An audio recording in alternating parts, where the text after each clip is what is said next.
Many people came to this mysterious and terrifying place not to have fun, but to have a sad moment in their lives, because in this place they were trying to find a job. Despite the busyness of the place, one recruiting place was empty for some reason, and no one lined up for this employer. The blonde man was indignant that since there was no one in this place, then it would be better if the neighboring booths were expanded so that people wouldn't crowd in. He felt that this company was being too irresponsible and was just taking up space, and after all, work was already hard to find. This caused the guy behind him to pay attention to this empty space. As it turned out, it wasn't empty, and there was a girl sitting there. He tried to read the job title, but that only added more questions to his mind. The guy couldn't understand why there was no line for this company. As he looked at the lines at the booths with jobs in the neighborhood, he only disappointedly remarked that his turn at the other places wouldn't come up until tomorrow at the earliest. Many were willing to fight for the job, lowering their value to be a more attractive option for the employer. Some were willing to work 10 hours a day with 1 day off a week. Some were even asking to be hired since they wouldn't have to pay much. Someone was even willing to pay a fee for the internship period. The guy sighed disappointedly, imagining how hard it would be for him to compete with people like that. In the end, he decided to try his luck where none of the applicants even approached. At the table, a girl sat bored and looked at her phone. As soon as the guy approached the employer's desk, he passed as if through some invisible barrier. The girl immediately hid her phone and smiled at the sight of the guy. It could now be seen that the employer had his own uniqueness. The entire employer's cubicle was as if separated from the rest of the room by some kind of barrier. No one even noticed that the guy had approached the employer and that there was an employer at all. The girl asked the guy to tell briefly about himself. The guy said with a smile that his name was Yan Wenhan.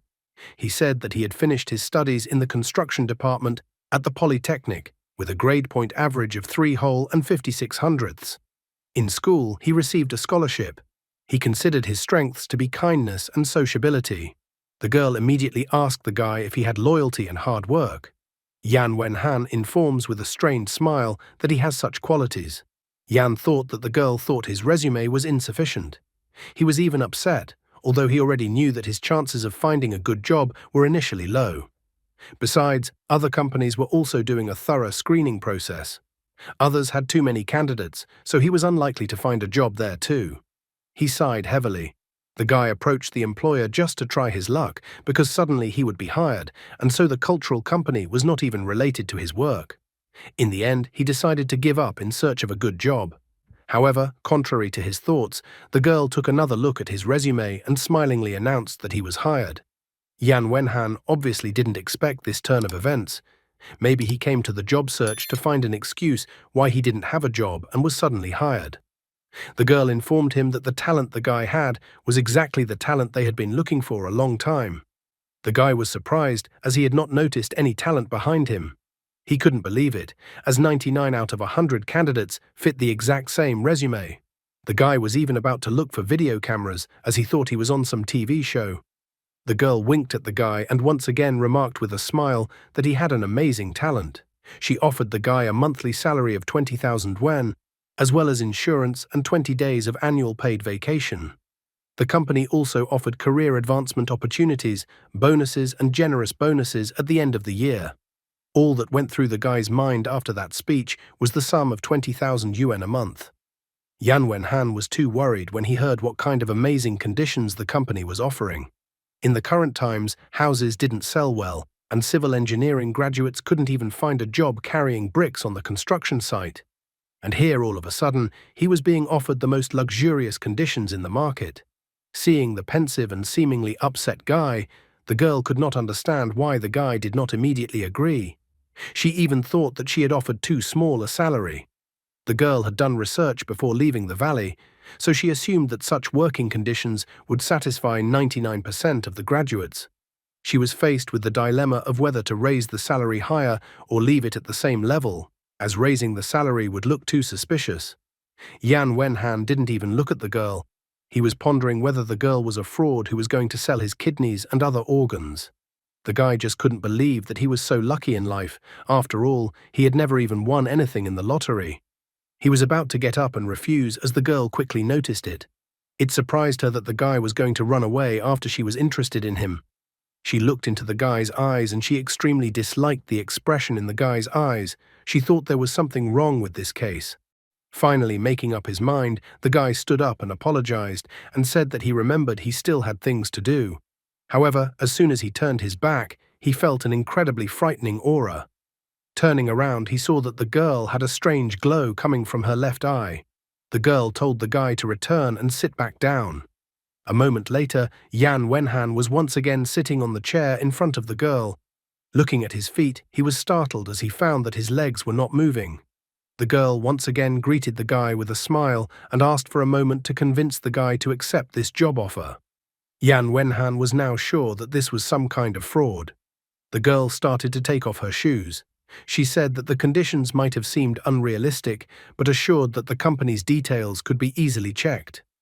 After that, she got on the table and told me that you can find information about the company on Chichacha.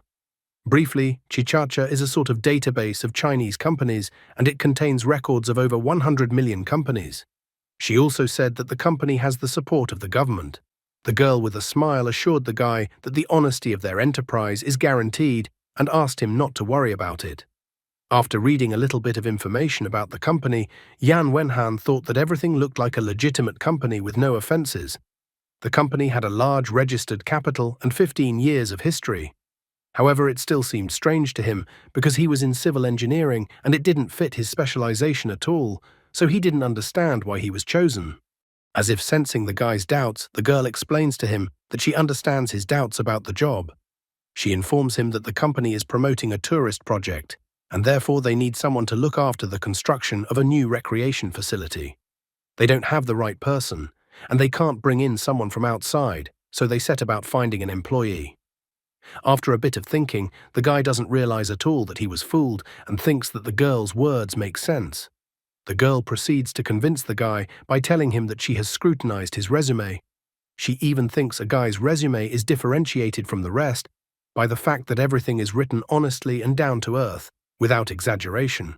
The company was not short of money, and the company's philosophy is not to exploit workers. Work is supposed to be fun after all. The girl even reports that even the janitors in their company earn 20,000 yuan a month. After the obvious noodling in the form of information that is verified pretty quickly, the guy decides to believe that a rich company can throw money around by taking care of employees in this way. The girl adds that the company is a bit superstitious and hires the guy because his phone number ends with 888. The company considers this a very auspicious sign. Yan Wenhan is obviously willing to believe any nonsense to get a job and doesn't wonder how such a company hasn't gone bankrupt yet. He decides to believe that mysticism is the pinnacle of science and that everyone believes in luck. So he thought he was lucky for the first time in his life. After these first-class arguments that somehow miraculously convince the guy, he takes the job. Yan Wenhan is a little surprised at how quickly the boss signs his contract. However, the girl tries to justify that having met talent, one should not hesitate but act. After signing the contract, the girl welcomes the new employee to the unbreakable cultural creativity company. Yan Wenhan promises to try her best in her new company. However, the girl remarked with a smile that it will be enough if the guy doesn't run away. This moment puzzled the guy.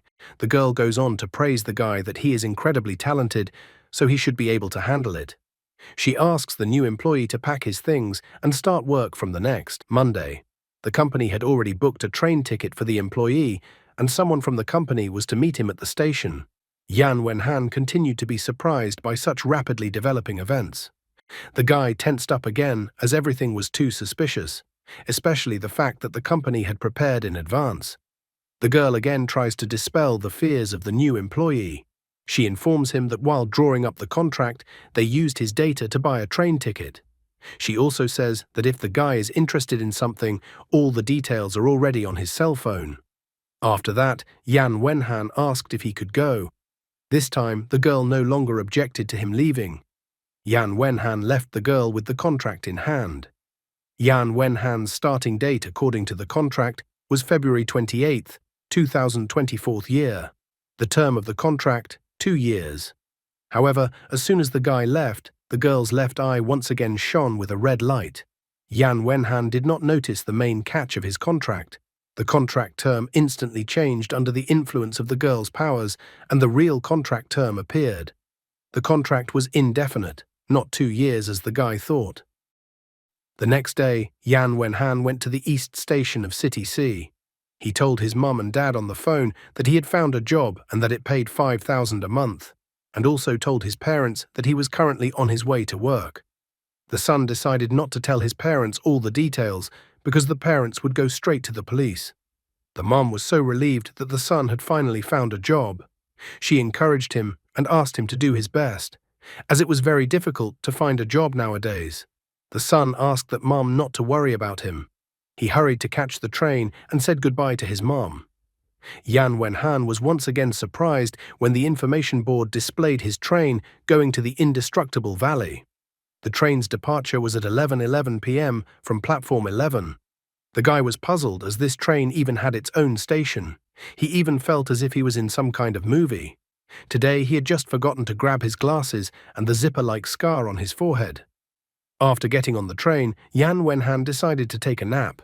He was already looking forward to his life as a corporate slave with a certain amount of sarcasm. While the guy was sleeping, the train was traveling at full speed to its destination. One night later, the train arrived at the Unbreakable station. The train informed the passengers to get ready to leave the carriage. Leaving the train carriage and stepping into the station, Yan Wenhan noticed how lively the area was and how rich the neighborhood was. The guy wasn't too happy to find this out, as the housing prices were surely high in this neighborhood, and he even forgot to ask if the company provided a dormitory. However, something confused him, and that was how the people were dressed. He even assumed that there was a cosplay festival going on nearby. Yan Wenhan walked up to the signboard with the name of the train station and looked around. He had been told when he got a job that someone from the company would meet him at the station. At the same moment, a girl was holding a picture of Yan Wenhan and looking around at the arriving passengers. Among the crowd of people, she easily managed to find Yan Wenhan, who stood out from the other people. Hearing the sound of approaching footsteps towards him, the guy looked up. However, in the same second, the girl jumped onto his neck and hugged him. She was glad that her senior brother had finally arrived. Yan Wenhan's face turned red at such an act by the girl. He reckoned that the representative of the cultural company was indeed blazing with enthusiasm. Despite this, Yan Wenhan believes that one should not underestimate the willpower of a college student who has been tempered for 4 years. The guy informs the girl that she is overly enthusiastic about these events. He's all flushed from such an embrace. Guy tries to keep his cool, remember everything he's been taught, and stay calm. To calm down, Yan Wenhan even began to list the chemical elements, remembering all the formulas he knew and so on, all to distract himself from his thoughts. Finally, letting go of the guy's neck, the girl reports that she was happy to see the guy. She also noted that the guy seemed to be having trouble breathing. In fact, she was so happy that her master was able to fool someone and that they had found the person who would be their babysitter. Being the eldest, Yan Wenhan immediately introduced himself to the girl by saying his name and also asked the girl what her name was. The girl informed that her name is Yu Xin. She can also be called Xin Xin or Little Fish. Yu Xin smiles and informs that cats like fish. Are human ears fake or something? Hearing all this, Yan Wenhan decides to call the girl a little fish. He was completely serious as this was his job and he hoped he would hit it off with the girl. Shaking the guy's hand, Yu Xin is so happy and she is sure that they will be able to work together. The girl calls the guy her senior brother and informs him that the master asked her to escort the guy to the company. Yan Wenhan definitely wanted to find a job, and it seems that's why he subconsciously plays the fool. He is surprised that the company is treated like in the anime, senior brother, master. However, he decided that this was to be expected from a company with such a name. Yan Wenhan had heard that employees in some establishments even dressed like in anime. He thought the cosplayer girls were adorable, and no one would find it strange that they dressed like that. As they walked, Yan noticed the ears on the girl's head and how well made they were. He wondered how those ears stayed on her head, since it seems like the cat ears grow right out of the girl's head. While the guy was immersed in his thoughts, Yu Xin led him to the golden scooter. Yan Wenhan started to look at the golden scooter. He couldn't stop wondering, because the golden part of the scooter didn't look like paint, and the golden scooter looked very realistic. as if it was really made of gold. He had seen not a few scooters before, but such a model was unfamiliar to him, so he assumed it was handmade. Yu Xin says that she never learned how to drive a car, so she didn't have a driver's license, and since the other older siblings were busy, the guy would have to ride with the girl on this small electric scooter. Yan Wenhan reassures the girl as he doesn't mind such a trip at all, and that this way he can see the city on the way. He even naively thinks that he has such a kind co-worker. Looking at the girl, the guy is filled with confidence that the company has a great atmosphere. He naively thought that for once in his life he was lucky, and that he had a very good job. Yu Xin got on the electric scooter and then called Yan Wenhan to sit behind her. After the guy got on the golden electric scooter, they rode to the company. Yan Wenhan noticed that it was quite an unusual experience for him to ride a scooter behind a girl's back. He didn't know what he should grab onto to keep from falling off the scooter. It seemed to him that taking the girl by the waist might not be quite right. Besides, he probably didn't want any lawsuits. However, as if sensing his apprehension, Yu Xin turned to him and asked the guy why he wasn't holding on to her to avoid falling off the scooter. She subtly informed him that if he didn't hold on to her, he might fall on the way to the mountains because they were about to take off. Still not understanding the meaning of the words said, the guy cheerfully informed her that he had good balance and would not fall. Suddenly he realized that the girl had said they were going to take off, and at the same moment the scooter started to take off. The scooter lifted off the ground and flew into the mountains at breakneck speed, as if they were on some kind of airplane. Yan Wenhan immediately grabbed Yu Xin's shoulders, his head tilted back, and he saw what looked like some stars from behind the scooter. He couldn't understand what they were. His first thought was that they were some particles of light. Looking down, he was even more scared because they started to deviate more and more from the original route. The guy remembered that the girl had mentioned the mountains, which meant that maybe she wanted to take him somewhere in the middle of nowhere to have his organs removed. Yan Wenhan was about to cry because he thought that the villains from northern Myanmar had gotten to this place, which meant that he might lose his most precious possession at the end of his trip. Yu Xin was humming happily and didn't seem to be paying attention at all. The guy realized that he had to act. He was going to jump off this scooter and escape. Starting his report from 3 as they started to land, he jumped off when the countdown reached 1. While he was in the jump, he was even glad that his escape had gone well. However, a moment later, something confused him. As it turned out, Yu Xin had caught the fugitive and he was in her arms. Yu Xin admits that the master told her that Yan Wenhan might try to escape, and so she advised her not to let the duck fly away. Only now has the guy realized what an idiot he is, and that he was fooled and now his end has come. Yu Xin informs him that in this place there is no village nearby, no store with telephone, no bus stop, no railroad. Even a hitchhiker was impossible to catch. Yu Xin advised the senior brother to give up, as there was no way for him to escape. The guy cried. He asked to be kept alive and allowed his kidneys to be taken. Yu Xin was puzzled when the guy mentioned giving permission to take his kidneys. Yan Wenhan asks for mercy, as he needs to take care of his parents and he hasn't had time to have children of his own yet. So he begs and tearfully asks for the girl to let him go. The girl thinks that the senior brother seems to have misunderstood something. She asks that he stop thinking about leaving. Yu Xin informed that the senior brother signed a contract, and according to the contract, he belongs to the master alive. Dead, he also belongs to the master. If the senior brother decides to break the contract, he will face a fate worse than death. Yan Wenhan notes that he is not running away already, so he asks the girl to let him go. The girl immediately lets the guy go, and he falls painfully to the ground. Yu Xin is happy about this turn of events and asks that senior brother keep his word. Yan Wenhan is not a stupid guy. He was glad that the girl fell for his words. However, if he didn't run away now, he might not get this opportunity again.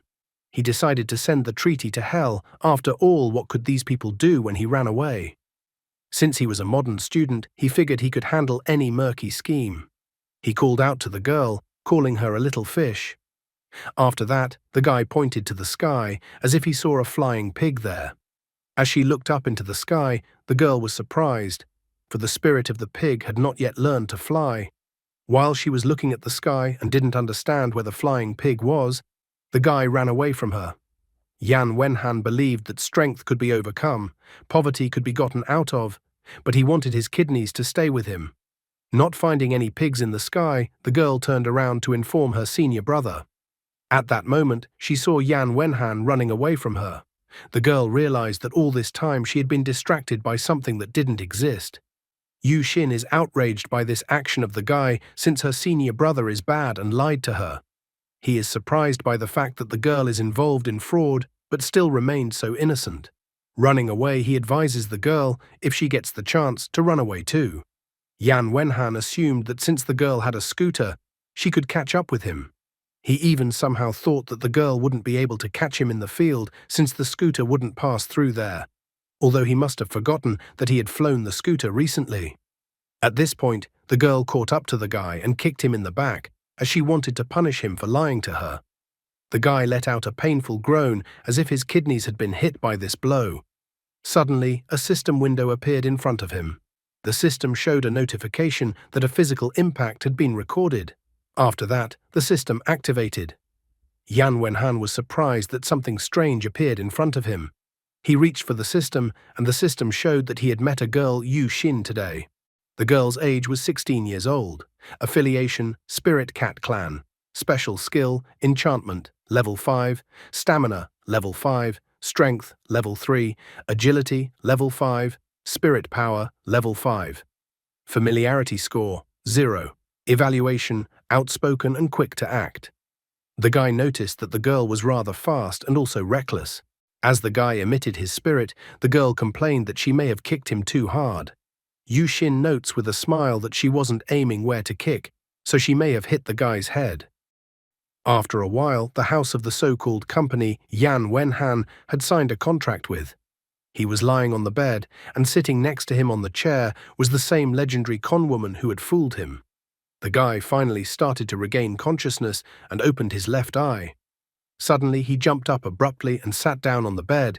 He held his head with his right hand. Just after waking up, he heard someone talking to him with a sweet voice. He was surprised, for in front of him was the very girl who had forced him into this contract. Looking at the girl, he recognized her name as Yu Wanning. According to the system, she was the master of Wujin Valley. The system's evaluation of the girl, a heartless demon capable of doing anything except paying her wages on time. All of the girl's other details were not known to the system. Yan Wenhan only resented the fact that even the wages would not be paid, as he immediately covered his own mouth with his hands. Looks like Yu Wanning is also delaying the payment of wages. The guy mentally complained to his mom that not only had he fallen for the scammers, but he had also fallen into another world. Nothing good was waiting for him in this world. Yu Wanning resents why the guy in the job placement program wasn't told about the duties of the workers. The girl decides that it doesn't matter, since colleges nowadays work terribly. The guy is taken aback by the girl's statement. Yu Wanning decides to skip the small talk and get straight to the point. She informs that the employee can call them all cultivators who live in seclusion. The Cultivators Association monitors all cultivators, so they are not allowed to use magic in the human world. In the cultivator world, there is a special public relations department. If there are accidents, the department deals with scientific explanations for supernatural occurrences. That was why most ordinary people had never heard of cultivators.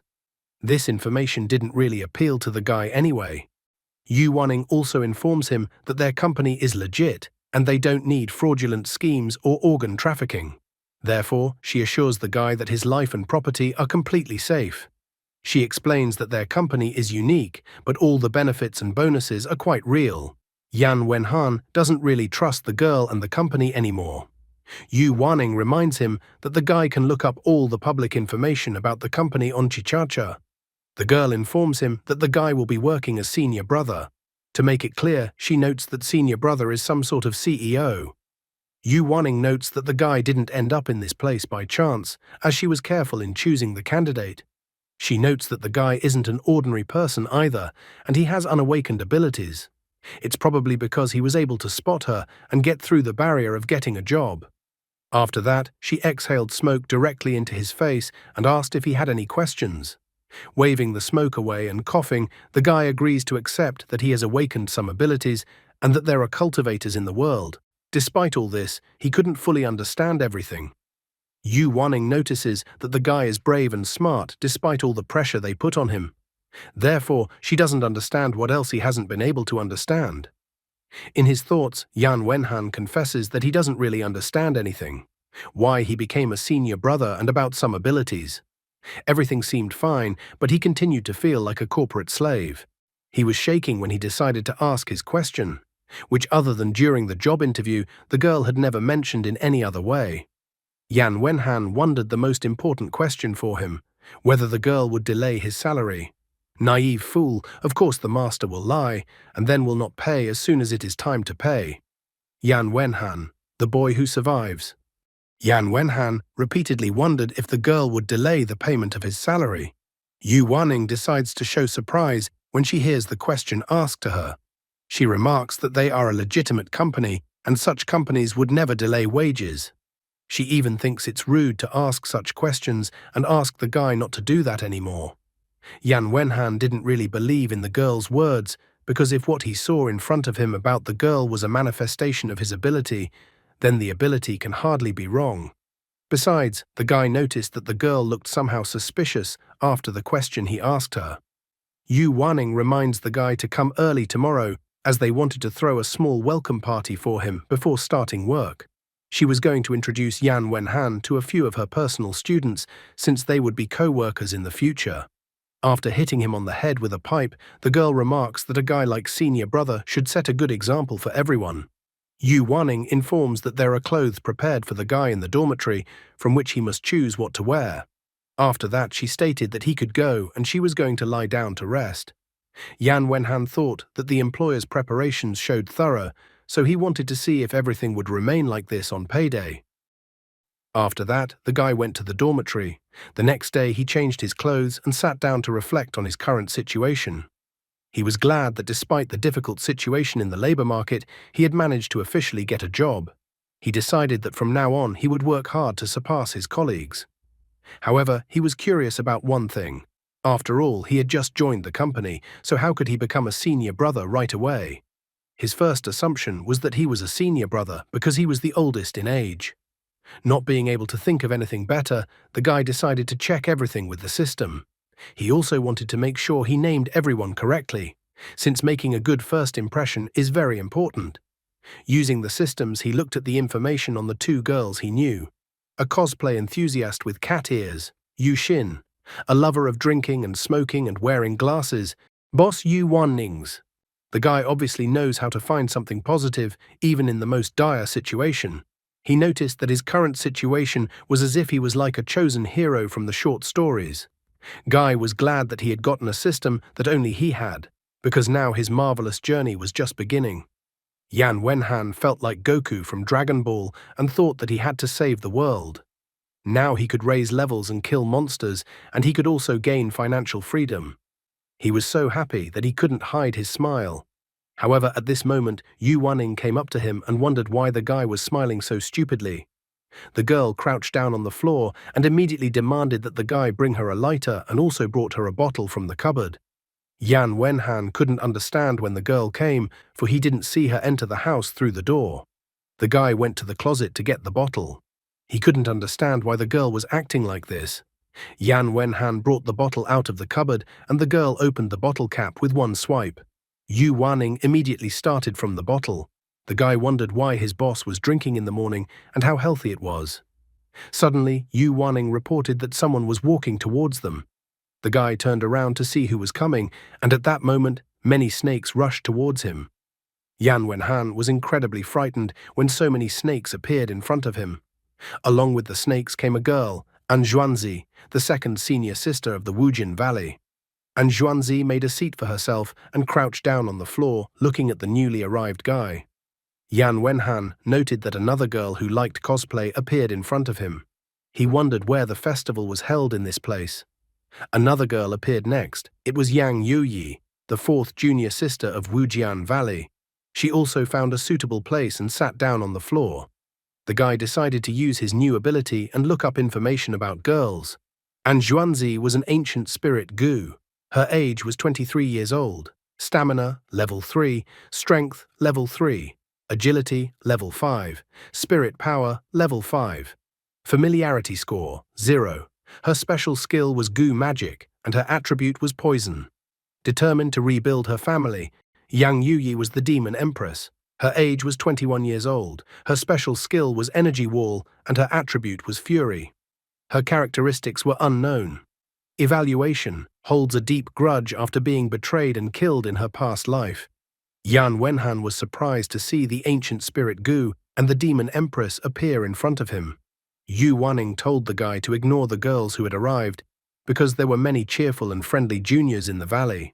She couldn't understand why the others hadn't arrived. At the same moment, another guy arrived. The guy looked too dazzling. According to the system, the guy's name was Yuan Yi, and he was a peerless sword emperor, and his age was 22 years old. His special attribute was the Sword of Pain, but his characteristics were unknown. The quintessential male protagonist. Yan Wenhan was dazzled as the male protagonist appeared perfectly in front of him. Even the guy's abilities were different from the others. Yan Wenhan was defeated. The guy immediately walked up to Yan Wenhan and greeted him. He was happy that senior brother had finally appeared. Guy informs that from now on they will share blessings and overcome difficulties together as brothers. He even asks that if something happens to senior brother should tell him and he will come to his aid immediately. Yan Wenhan was surprised because junior brother was a great guy. At this moment, Yu Xin appeared and brought tea, advising master to drink tea better. Yan Wenhan had thought yesterday that Yu Xin had an over-the-top love for anime, but now she seemed the most down-to-earth to the guy. Yu Wanning decided that since everyone was gathered, they should quickly introduce themselves. Those who would make noise, she was going to kick them out. She even declared so that the others wouldn't waste her sleeping time. Everyone took turns to start introducing themselves. And Xuanzi is the reincarnation of the ancient spirit Gu. Yuan Yi is the reincarnated sword emperor. Yang Yuyi was also a reincarnation. Yu Xin is from the cat spirit clan. The guy was surprised that the introductions were incredibly short. In addition, all the introductions of the girls and the guy sounded pretentious to Yan Wenhan. Coughing, the guy excitedly stated that he was a native and was not a reincarnation. After the meeting, Yu Xin decided to show the guy the room. Yesterday, the room wasn't ready yet, so the guy had to sleep in the guest room. However, today they vacated it, and so Yu Xin decided to show the guy to his new room. Looking at the girl's back, he thinks she looks the most normal here. Soon, Yu Xin led in the guy to the luxurious room. Yan Wenhan was even surprised because there was a bedroom, living room, and bathroom. It was personal space and good living conditions for him. While the guy was still surprised and marveled at his new residence, Yu Xin happily announced that they would be living next door to each other from now on. Yan Wenhan thinks that now that they have sorted out their living arrangements, he would like to know what his job will be. After all the pretentious introductions in the morning, Yu Wanning immediately dismissed everyone without saying anything about work because she wanted to sleep. The silly guy even thought that getting paid without doing anything was somehow wrong. Yu Xin remarks with a smile that the guy will be explained his duties soon. After that, she took out her phone and was about to add the guy's contact and include him in the group chat. Even in the magical world, they use an iPhone. Yan Wenhan was greatly surprised to see the name of the group chat. 5 talks, 4 beauties. Today is another day without bloodshed. Yu Xin happily declares that this is the chat room of the master and her personal disciples. She shared that this chat room will have announcements for everyone. In addition, the chat helps to strengthen the bond among colleagues. Lying in bed in the evening, Yan Wenhan tried to think about what had happened to him today. Today, he had met the reincarnation of the ancient spirit Gu Maizhen reborn sword emperor. In addition, he had also met the reincarnation of the demon empress. The guy couldn't believe that everyone was so cool. He was still trying to figure out what the system was doing. The guy was a bit disappointed after all. If the system only showed stats, it was too weak. After all, compared to all the revived entities around him, he was just a passable secondary character. If he was in the outside world, he could do tricks even with his current system. He even imagined that in the outside world, he could work as the head of human resources. Suddenly, the system reported that the guy had collected 5 profiles of people, and now the familiarity system was available to him.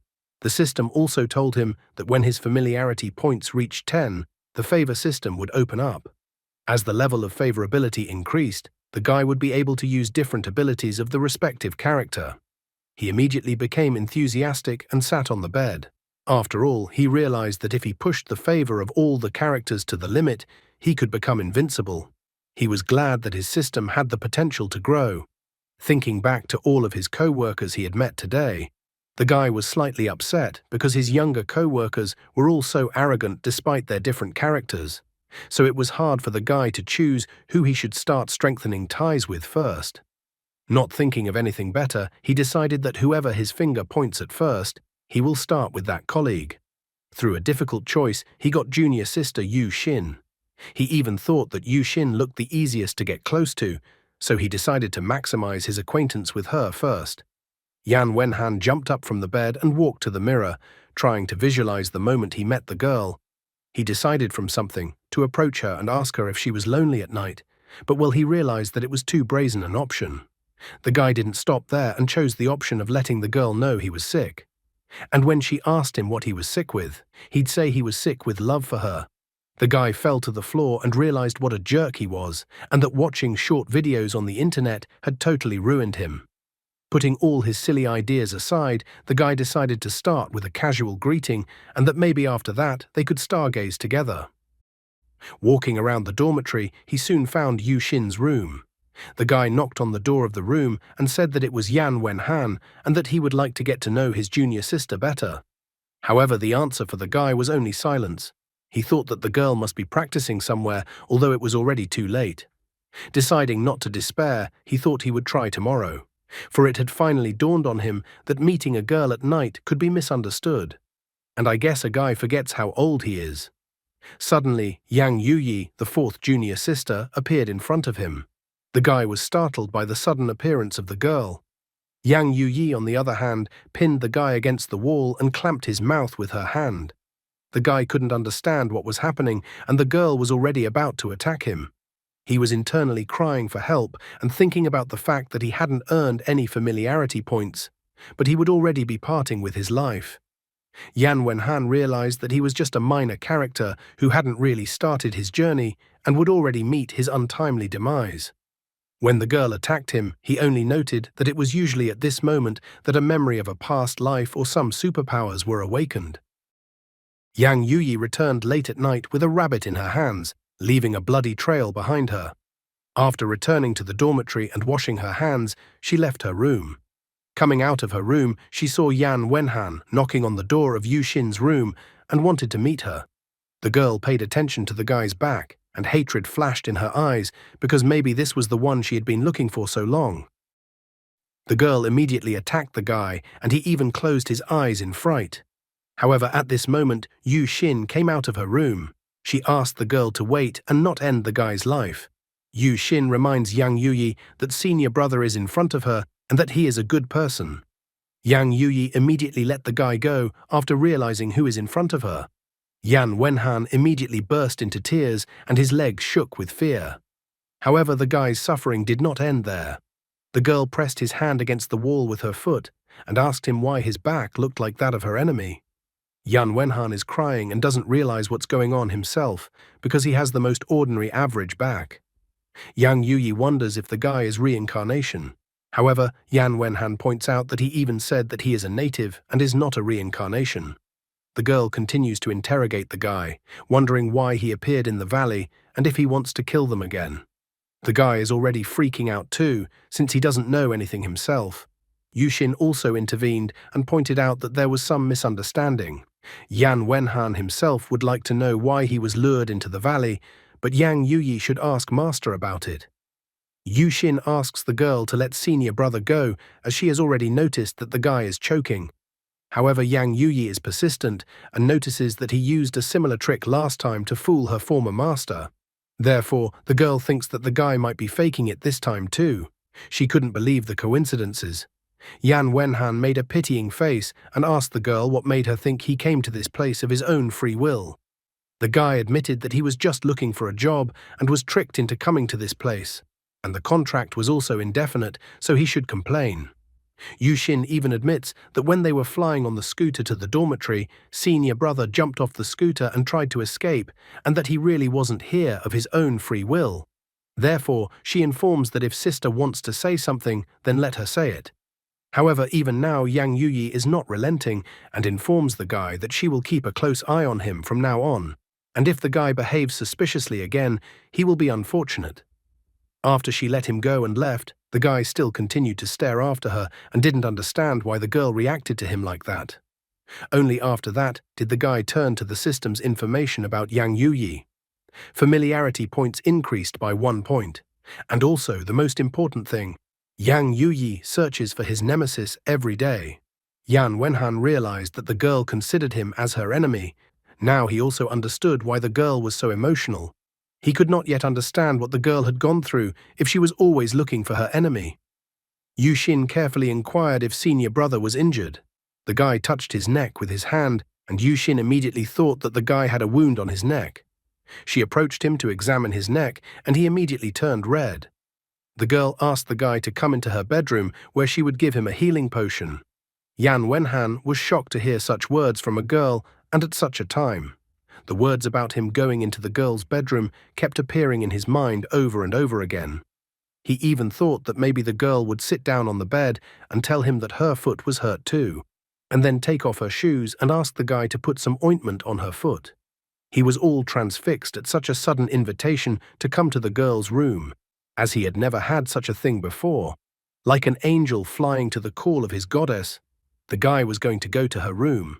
I wonder what other disappointments await this guy who is not discouraged even in a situation where he is a prisoner and may not even get paid. After a while, Yu Xin looked out of her room and wondered why the guy was still standing outside the door and not entering the room. The door opened and revealed a room that was shining and scented with the fragrance of flowers to the guy. This was the most important event in the guy's life. He would finally get into the girl's room. He was very nervous going into the girl's room for the first time and pondered on how he could look more experienced in this matter. He had only seen girls' rooms in comic books before. He pondered on whether the girl's room would be pink-colored and delicate. The guy pondered about it since he felt that the room reflected the character of the person. Yu Xin was perplexed as to what the guy was pondering about and why he was standing by the door to her room for so long without going inside. Taking a deep breath, he gained determination and was about to find out what it was like to be in the girl's room. However, once he stepped outside the threshold of the door to the girl's room, he was incredibly surprised. The first thing he saw was blood dripper, then he saw double-headed fork.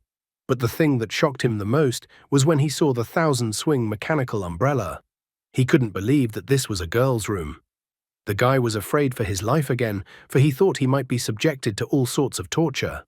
At this moment, his legs were so weak that he didn't even believe that he would be able to escape from this place. However, taking one of her items in her hands, the girl didn't understand why senior brother was laughing at her. After all, she was just collecting such items. Yan Wenhan could not believe that a normal person would collect instruments of torture. Besides, all these things were piled up in a pile, not lying down like one would normally do when collecting something. The guy was disappointed as he realized that he was actually the only normal one in his new surroundings. Suddenly, the girl reached under the bed to get something out of there. She even asked her senior brother to wait for a while. The guy was already dreaming that now the sister would tell her brother that she was stuck. However, it was only his dreams, as she soon pulled out a wooden box from under the bed. When the girl opened the wooden box, the guy was faced with some very interesting gadgets that scared him. He immediately wondered why the girl was putting it all together. Not the least bit embarrassed, Yu Xin confesses that if she gets the opportunity in the future, she would like to honor her father. Yan Wenhan naively assumed that the girl's father actually liked collecting such things, and the girl was collecting all these things for her father. At this moment, he suddenly saw a message from the system that Yu Xin didn't have a very good relationship with her father. Now he realized that his earlier assumption had turned out to be wrong. The guy was wary and then remembered that the girl just now was acting strangely. He even assumed that there were sinister traits in junior sister's character. The girl then told the guy to sit down. After all, she was going to give him medicine. Yu Xin tried to justify the fourth junior sister by telling him that the girl was actually kind. She notices that fourth junior sister had a very hard time in her past life, so she asked that the guy be patient for a while. In addition, she notices that if a guy wants to blame someone, He should blame the nasty person who betrayed young Yuyi. Suddenly, the girl squeezed the medicine bottle so tightly that the bottle shattered into shards. Yu Xin even declared that if that vile man had been reborn, then it was necessary to kill him.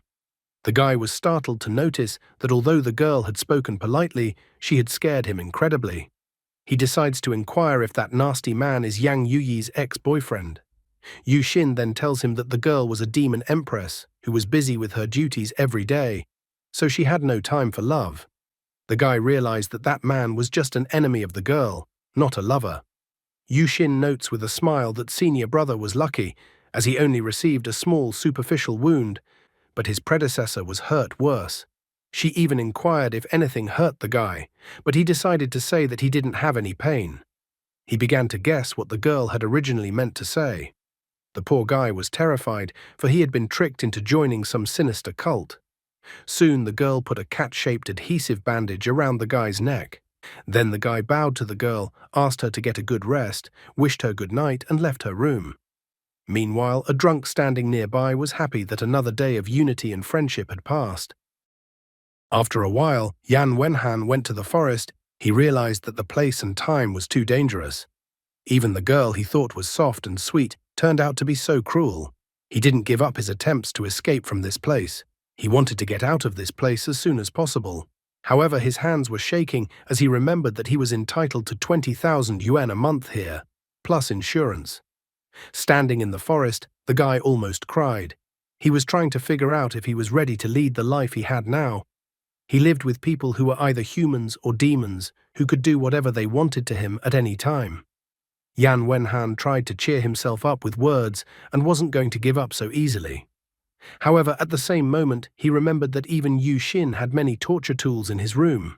The guy was already crying in his heart, because what if the girl decided to use all these torture implements on him? Yan Wenhan realized that one could find riches in a dangerous place, but to enjoy it, one had to preserve one's life. The guy remembered that he had his ID card all this time, which only meant one thing, that it was as if God himself was telling him to escape from the devilish place. He decided to run away, and he didn't care about his belongings or his contract with the valley because he had no other choice. Breaking the contract was a serious decision, but he didn't realize what else could be done in such a situation. He kept running and running, while suspicious black crows circled around him. The guy couldn't understand what was really going on. After all, he had been running for so long, and yet he was still in the same place. In the distance, he could see the Wujiang city district, and the lights of high-rise buildings were also visible. However, he felt as if he was hitting a ghostly wall. The guy refused to believe such a thing and was unwilling to give up, so he decided to keep running. After a while, he still stopped and sat down, complaining that he was incredibly tired. He began to complain about how he didn't want to be trapped for the rest of his life, only now realizing that there was something wrong with his plan to escape. At that moment, a small scorpion-like monster climbed on top of him. The guy, angry for his life, immediately tossed the monster aside. However, this was a big mistake, because at the same moment, the parent of the offended little scorpion, a giant-sized scorpion-like monster, came out to the guy. At the same second, the guy fell to the ground and lost consciousness. And Zhuanzi then came out from behind the trees, leaving the giant monster puzzled. The girl crouched next to the guy, noticing that the master had said that they shouldn't let the guy escape. She told the monster to carry the guy back. After a while, Yan Wenhan opened his eyes, being outside the dormitory, next to Yu Wanning. After opening his eyes, he thought about the fact that he should have been dead a long time ago. Seeing Yu Wanning beside him, the guy did not continue to tolerate things as they were and declared that he wanted to quit.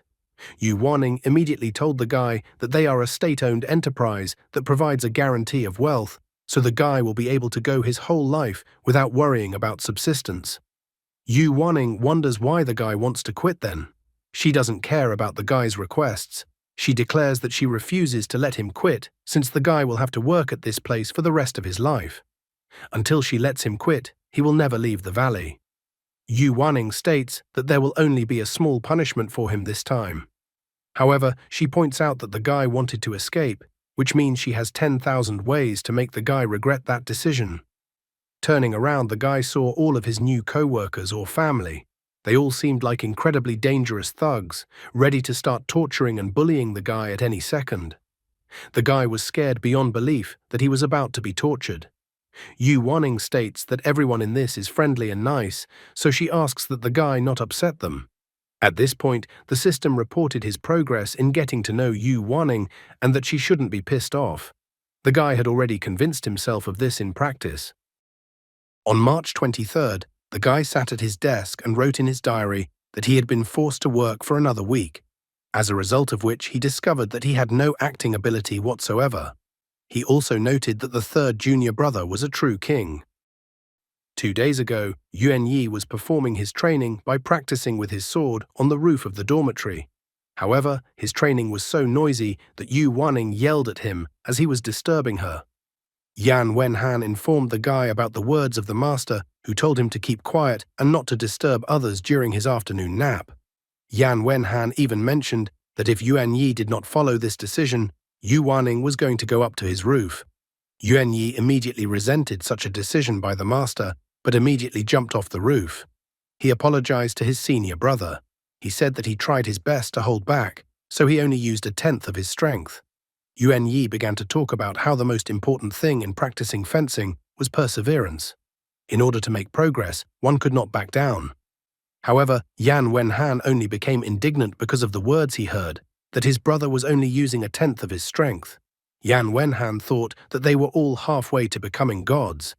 There was simply no one in the world that they couldn't handle. Suddenly, Yuan Yi declared that he should challenge his senior brother. Yan Wenhan was well aware of his position in the current hierarchy. He immediately revealed that he was just a weak person who had studied construction. He could assemble a house from bricks, but he couldn't prove himself worthy in fights. Yuan Yi couldn't believe it, because in his past life, all of his senior brothers were first apprentices of the master. He thought that since the master had named Yan Wenhan's senior brother, he was definitely capable. Yan Wenhan decided to even show off the books, again noting that he had studied construction and that it was his specialty. Looking at the books his senior brother showed him, the guy was incredibly surprised. Yan Wenhan tried to explain that he had gotten into this place apparently to help everyone else overcome a crisis in their development.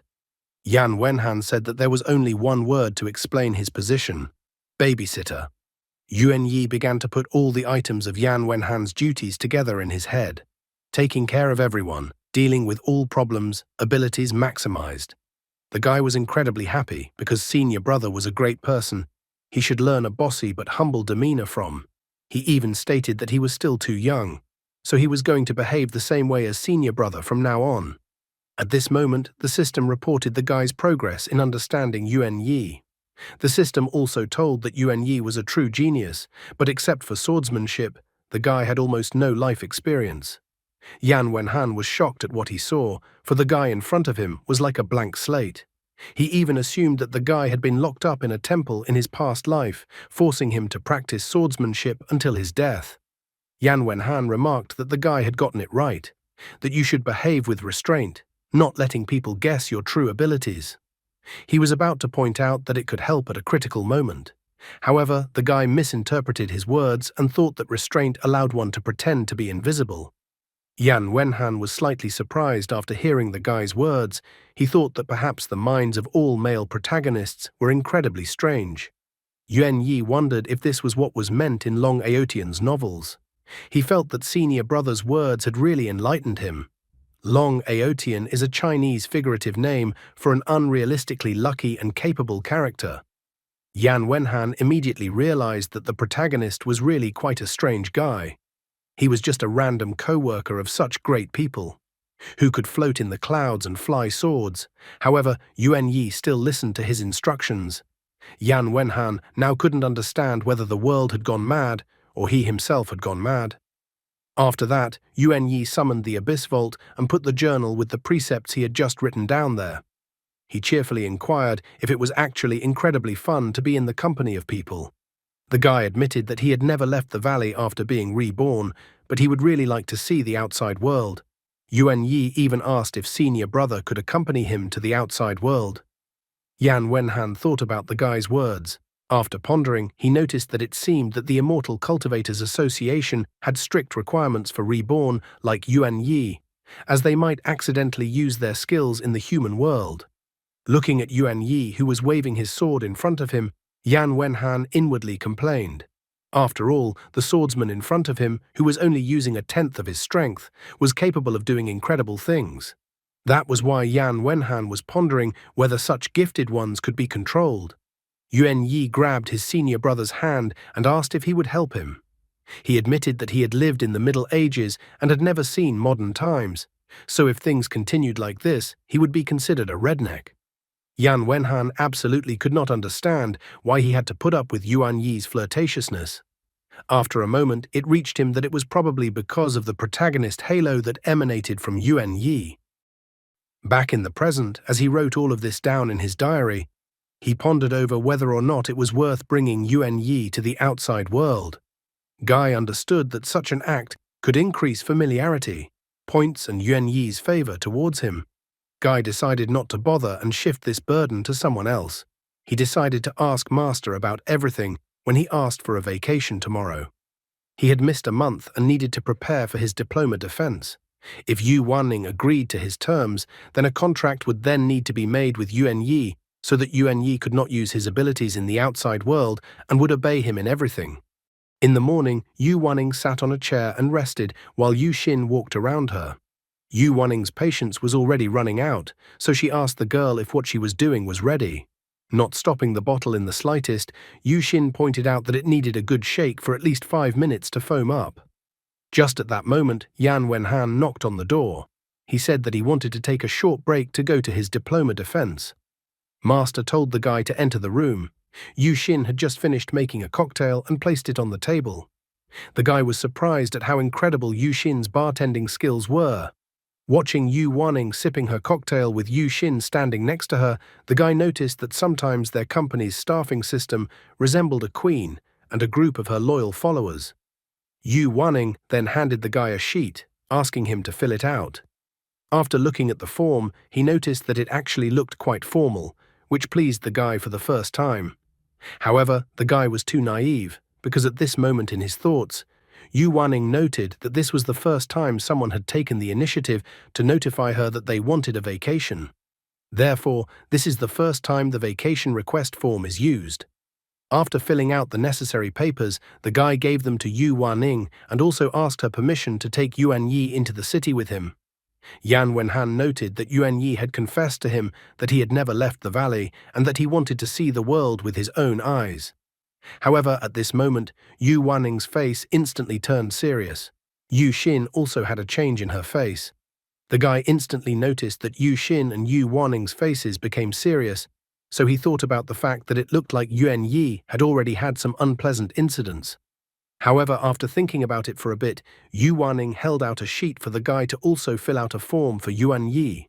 Yan Wenhan was even disappointed because he had expected to at least be warned of any problems or told about precautions. Suddenly, Yu Wanning said that Yu Xin's father had sent her a message. The girl was surprised to hear about it. Yu Wanning also added that if the girl went home, she should take senior brother with her. The guy immediately remembered that this is the same father who likes all kinds of torture. Yu Xin's father said that he might be dying, so he asked his daughter to come home to see him. Yu Xin couldn't hide her emotions. It was obvious that she was upset.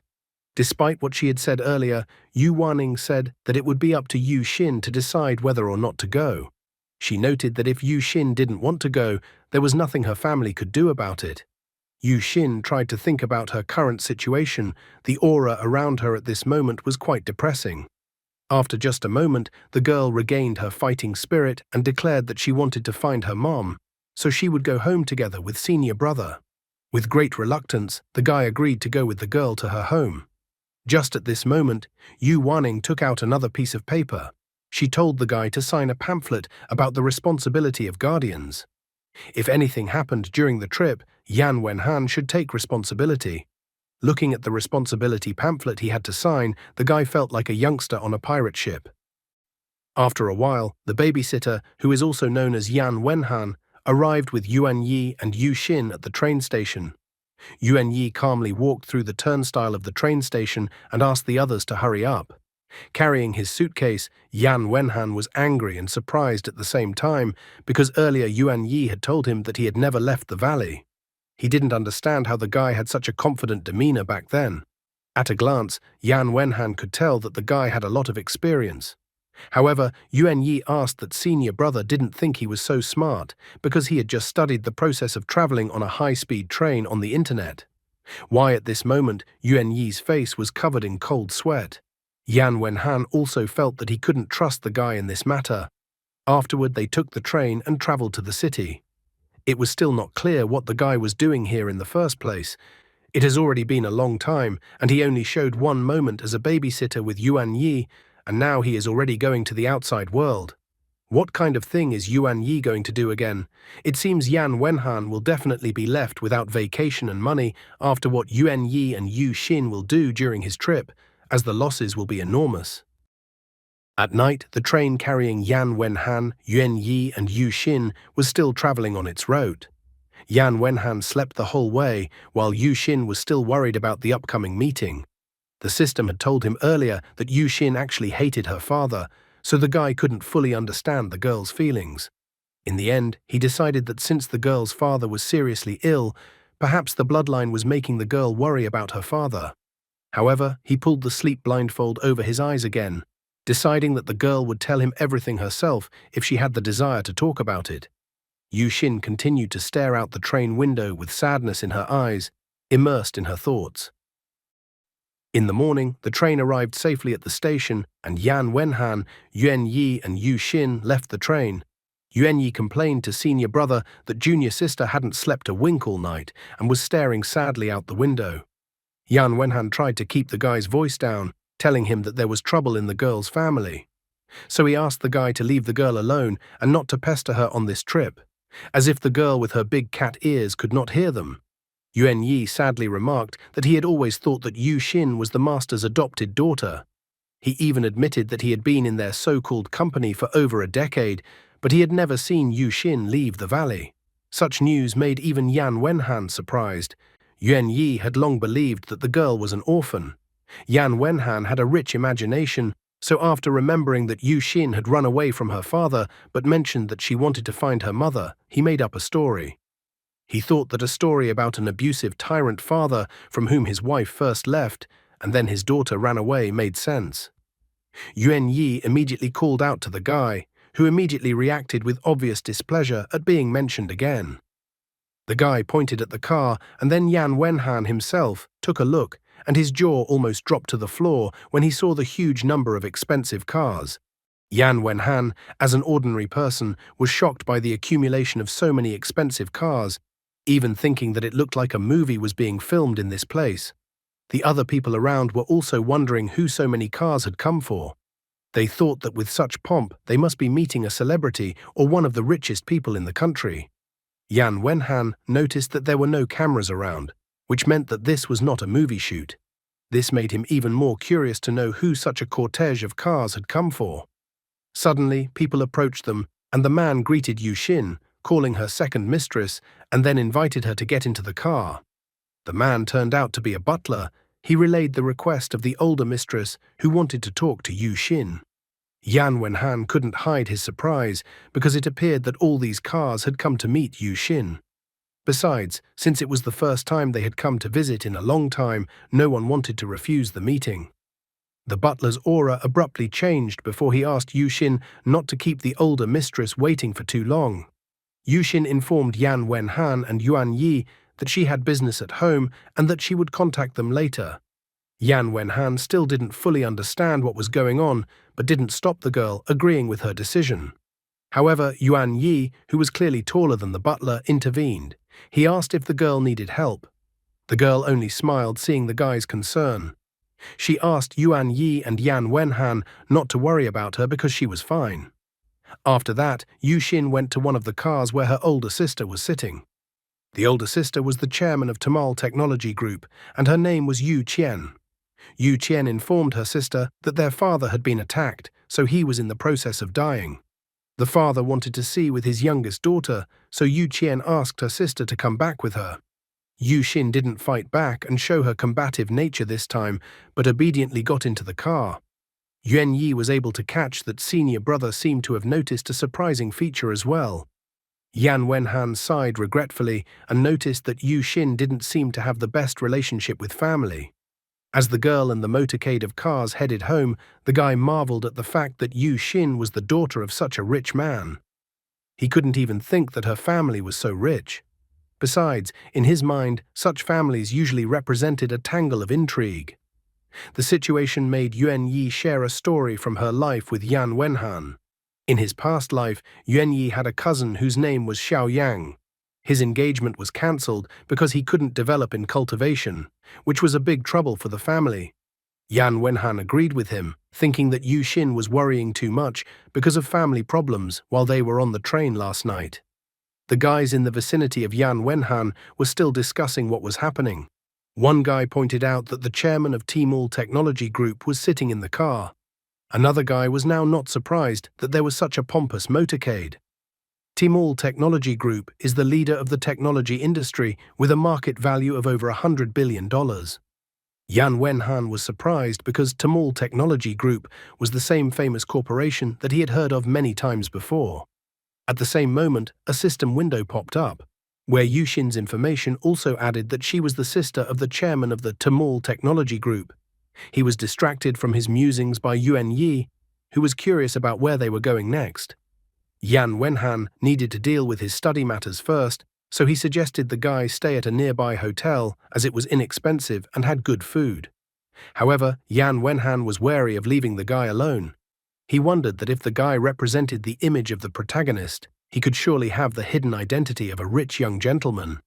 Yuan Yi turned on fool mode, stating that he was from another time, so other than wielding a sword, he had no other skills. The guy even moved closer to Yan Wenhan, informing him that he was in such a hurry that he had completely forgotten to take the money. Only now did Yan Wenhan notice that the guy was incredibly destitute, and all he had brought with him was his ID card. He hadn't even brought his suitcase with him, much less money. Yan Wenhan realized that there was a reason he suspected that the guy was somehow moving around easily. In his heart of hearts, he was just furious, since the guy didn't even bring any money with him. A scheme immediately appeared in Yan Wenhan's mind that Yuan Yi was without money and incredibly dangerous, so Yan Wenhan had to pay for a hotel, and a hotel was incredibly expensive. He even dared to remember that he had never been paid his salary. Yuan Yi didn't understand what salary senior brother was talking about. Yan Wenhan tried to be more persistent to find out if the guy had received anything from the company, but he only looked at him perplexed. At this moment, Yan Wenhan realized that the system was right when it said that salary were not paid on time. Yuan Yi immediately changed his face, informing him that surely the salary had already been transferred and today was a day off, so the accountant was not working. Yuan Yi read the situation perfectly, that it seems the foreman had once again cheated the man and not pay the salary. He thought that the master was incorrigible in this regard. He was only allowing the master to be scolded because they were not in the valley right now. However, Yan Wenhan once again questioned whether this was really the case, as the guy said. Yuan Yi, covered in cold sweat, continued to assure the guy that it was. Realizing that there was no way to solve the situation now, Yan Wenhan thought of calling a friend from the university. He was going to ask her if she had a free place for the guy to stay. The girl quickly agreed to the guy's request. After receiving the girl's consent to stay with her, the guys soon arrived at the university dormitory building. The girls couldn't take their eyes off Yuan Yi, trying to figure out what kind of handsome man had appeared in front of them. Yuan Yi noticed that he was attracting the attention of the girls. He even winked at the two girls who were looking at him in love. Yan Wenhan was extremely unhappy with something like this, because he had seen in person how the protagonist had his privileges. He even had to suspend Yuan Yi from flirting with the girls. Once inside the dormitory and walking down the hallway, Yan Wenhan began to tell the guy that he had talked to his neighbors. As it turned out, someone was just about to go for an internship, so the dorm room was vacant. So Yan Wenhan offered the guy to live with him on campus for the duration of his vacation. Yuan Yi was incredibly excited to hear such news. He had never lived in a dormitory, so he wanted to experience the life of a student. The clock was already showing 5 a.m., and Yan Wenhan was still sleeping, while Yuan Yi was using magic outside of Hogwarts. He even started to wake up senior brother, since it was time for them to get up to go to training. After opening one eye and looking at the time on his phone, the guy didn't understand why Yuan Yi woke him up so early. However, Yuan Yi thought otherwise, because 5 o'clock in the morning was already late, as the spiritual energy of heaven and earth was most pure at 4 o'clock in the morning. The still sleepy Yan Wenhan stroked the guy's head and asked him to be a good boy and go to bed. In addition, he reminded the lad that it was forbidden to use abilities outside the valley. Yuan Yi was a diligent student, noticing that if he didn't practice constantly, it meant he would regress. He began to complain that he was regressing a little every day while others were improving at the same time. Because of these missed training sessions, he believed that he couldn't become the best in the world. Yan Wenhan was well aware that Yuan Yi would not lose a single bit of strength. He even told Yuan Yi to train in his sleep, but he kept pestering him. Yuan Yi was like an annoying mosquito that prevented him from sleeping at night. Yan Wenhan was furious that the guy kept bothering him.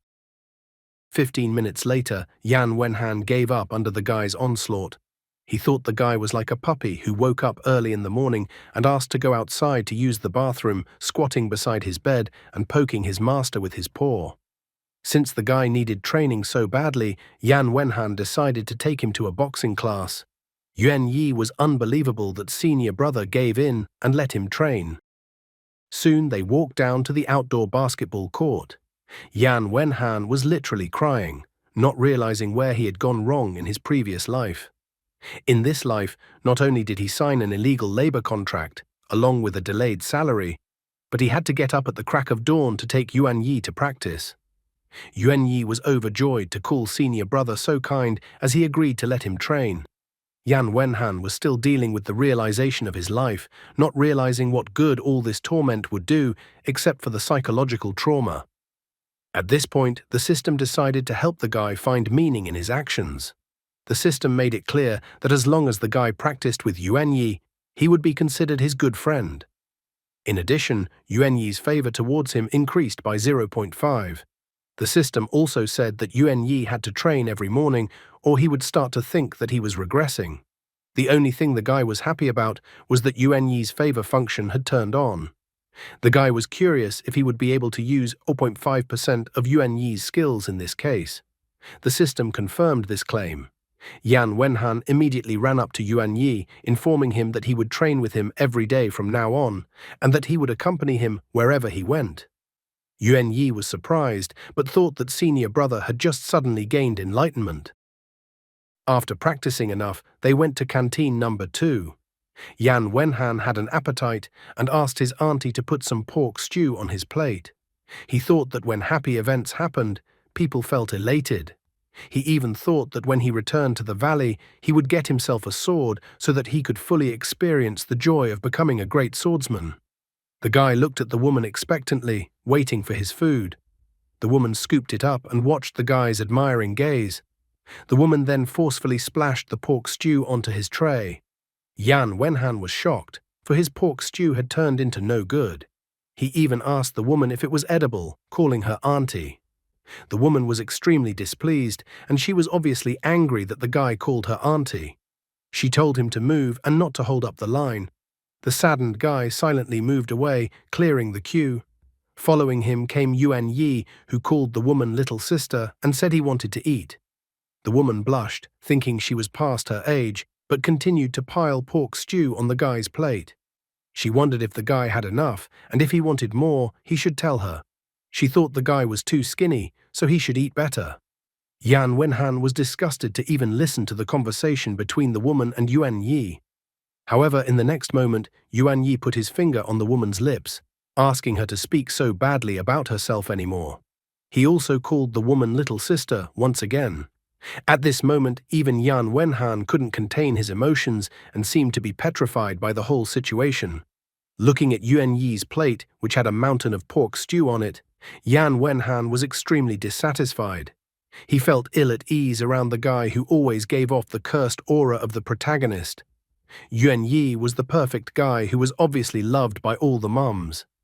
Yan Wenhan was in floods of tears, realizing once again that he was just an ordinary working man on the sidelines. He couldn't sleep as much as he wanted, eat what he wanted, or wear cool clothes. His whole life was just bleak compared to the protagonist. Happy Yuan Yi, seeing the upset senior brother, even offered him some pork stew from his plate. Soon, a satisfied Yan Wenhan left the canteen together with Yuan Yi. This was the first time he was able to eat so much in the canteen. Now he thought it was great to be the brother of the protagonist, as Yuan Yi had given him some of his portion of pork stew and even offered to ask his little sister for more if senior brother still wasn't full. After that, Yan Wenhan informed the guy that the guy could go shopping in the afternoon. He had a diploma defense this Friday, so he couldn't accompany the guy. Yuan Yi did not hold back in the slightest, immediately extended his hand and informed him that in human society one cannot do without money. Yan Wenhan was still a complete fool, as he thought that since the guy didn't have any cash with him, he should have paid for his purchases with his cell phone. However, Yuan Yi was not a stupid guy at all, so he recalled that the master had said that Yan Wenhan was his babysitter and that he could ask him for anything. Finally, holding back his sadness, Yan Wenhan handed the guy 100 yuan. This was a lot of money for him. Yuan Yi thanked senior brother even for such an amount of money. As soon as Yan Wenhan stepped back, the guy immediately called a cab through his phone, which pulled up rather quickly. As soon as he jumped into the cab, the driver greeted him, because it was an unusual cab. The driver immediately and clearly told him where the guy was going. The total cost of the trip was 70 yuan. The guy got into the cab like a king, saying that he would pay in cash. The cab went to its destination before the foolish Yan Wenhan realized that he had been cheated out of his money. Not only did he not get paid by the so-called company, but he also gave away his hard-earned 100 yuan to Yuan Yi. Nowadays, you should carefully read any document you sign. Soon, Yuan Yi arrived at the designated destination by cab. The salesman behind the counter complained that he had no customers. Behind the salesman, you can see figurines of many familiar characters like Totoro or Hatsune Miku. Just then, Yuan Yi came into the store to see this salesman. He smiled happily and stated that he needed 30 game coins for the Dragon Slayer game. The salesman sluggishly stated that the service the guy asked for would cost 30 yuan. When the salesman asked him how he would pay, Yuan Yi held out 30 yuan in cash to him. The salesman saw the 30 yuan and considered that 30 game coins was only 5 minutes of gameplay. He was upset that for the guy to play for 5 minutes, he would have to run the slot machine. Looking at Yuan Yi's face, the salesman thought that the guy was incredibly stupid. Nevertheless, sadly exhaling, the salesman led the guy to the slot machine, determined to show him how to turn it on. He only asked the guy to put the coins into the machine and he would take them away later. Yuan Yi understood the instructions voiced by the salesman perfectly. After a while, the salesman noticed that the guy still hadn't left. At the same time, he discovered a crowd of people near one of the slot machines. Everyone present was amazed by what they saw. Someone even noted that although the game had high rewards, it required a huge investment. There were rumors that the game was not created to pass, but to swindle money. However, the Yuan Yi sitting in front of them was masterfully playing a game that everyone thought was incredibly difficult. The guy next to Yuan Yi was ecstatic. He stated that Yuan Yi was at a royal level and that with such skills, Yuan Yi was not inferior to the top masters of cyber sports. The guy was ecstatic, wanting to see Yuan Yi advance to a level with major prizes. The salesman was shocked, as he knew that it would take hand speed to make 300 hits in 10 seconds for a professional player to win at this particular slot machine. Watching Yuan Yi's hands, the salesman even thought about the fact that the guy in front of him was possibly a professional. However, the salesman exhaled heavily when he remembered that he had set the maximum winnings of a few hundred yen on the slot machine. At least he thought so. Therefore, he was glad that more than this amount, the game would not allow anyone to win. And if the guy increased the difficulty, the salesman believed that the guy would lose everything he had gained so far. A few moments later, Yuan Yi still continued to play and didn't even think about losing. The salesman came closer to him and asked him if he was tired and if he wanted to eat. The salesman was shocked and didn't understand what was even going on and why the guy kept winning. An overjoyed Yuan Yi informed the salesman that he was not tired at all. He even stated that everything before was just a warm-up. But he was still happy that the salesman cared about him so much. The salesman was puzzled to hear the guy say it was a warm-up. Some more time passed. The salesman again asked the guy if he was tired, but he instantly told the salesman that he was not tired. The salesman's face became covered with cold sweat, and he again asked the guy if he was tired, but the guy again said no. The salesman's face became even more covered in cold sweat as he began to hint to the guy that he could see the guy was already tired. The joyful Yuan Yi once again replied in the negative. The salesman had already become furious. He was already tired himself, and the guy in front of him was still not tired. He was furious because the amount of winnings of the guy in front of him had already crossed 10,000 yuan. The salesman clearly remembered setting the mode of the slot machine, so he didn't understand why the guy in front of him was still winning. The salesman told the guy that games are good for the brain, but if you spend a lot of time playing games, it will start to be harmful. He had already asked the guy to stop for a while and buy himself something. After seeing on the monitor that the game was over, the salesman was finally happy. Yuan Yi thought that the salesman was right and that he should take a rest, but first exchange the game coins for the winnings. He decided that it was better not to slaughter all the fat rams at once, but to leave some for divorce. Looking at the mountain of coins that the guy brought to him, the salesman could no longer hide his tears and cried. He counted all the coins, finding 10,000 coins there. The guy decided to break the salesman completely when he told him that he still had coins in his pockets. The salesman seemed to crack like a statue in his soul. After inspecting the mountains of coins provided by the guy and then counting them, the salesman stated that the total amount was 30,000 yuan. He even offered the guy a ring as a gift and also asked the guy to never come to his arcade again. The joyful Yuan Yi turned around and then put the ring on his finger. He was so happy because life was actually incredibly simple. The salesman at the same time was in tears because he usually takes all the money from the visitors, but today a huge amount of money was taken from him. After earning some money, he decided to treat senior brother to something delicious. He thought that senior brother would be incredibly happy about it. After looking around, he decided that it was too early, so he decided to look for some other entertainment. Soon enough, he was taking away lollipops on a stick from the children. The police then gave him a bravery award because he helped apprehend a criminal. After that, he went to a contest.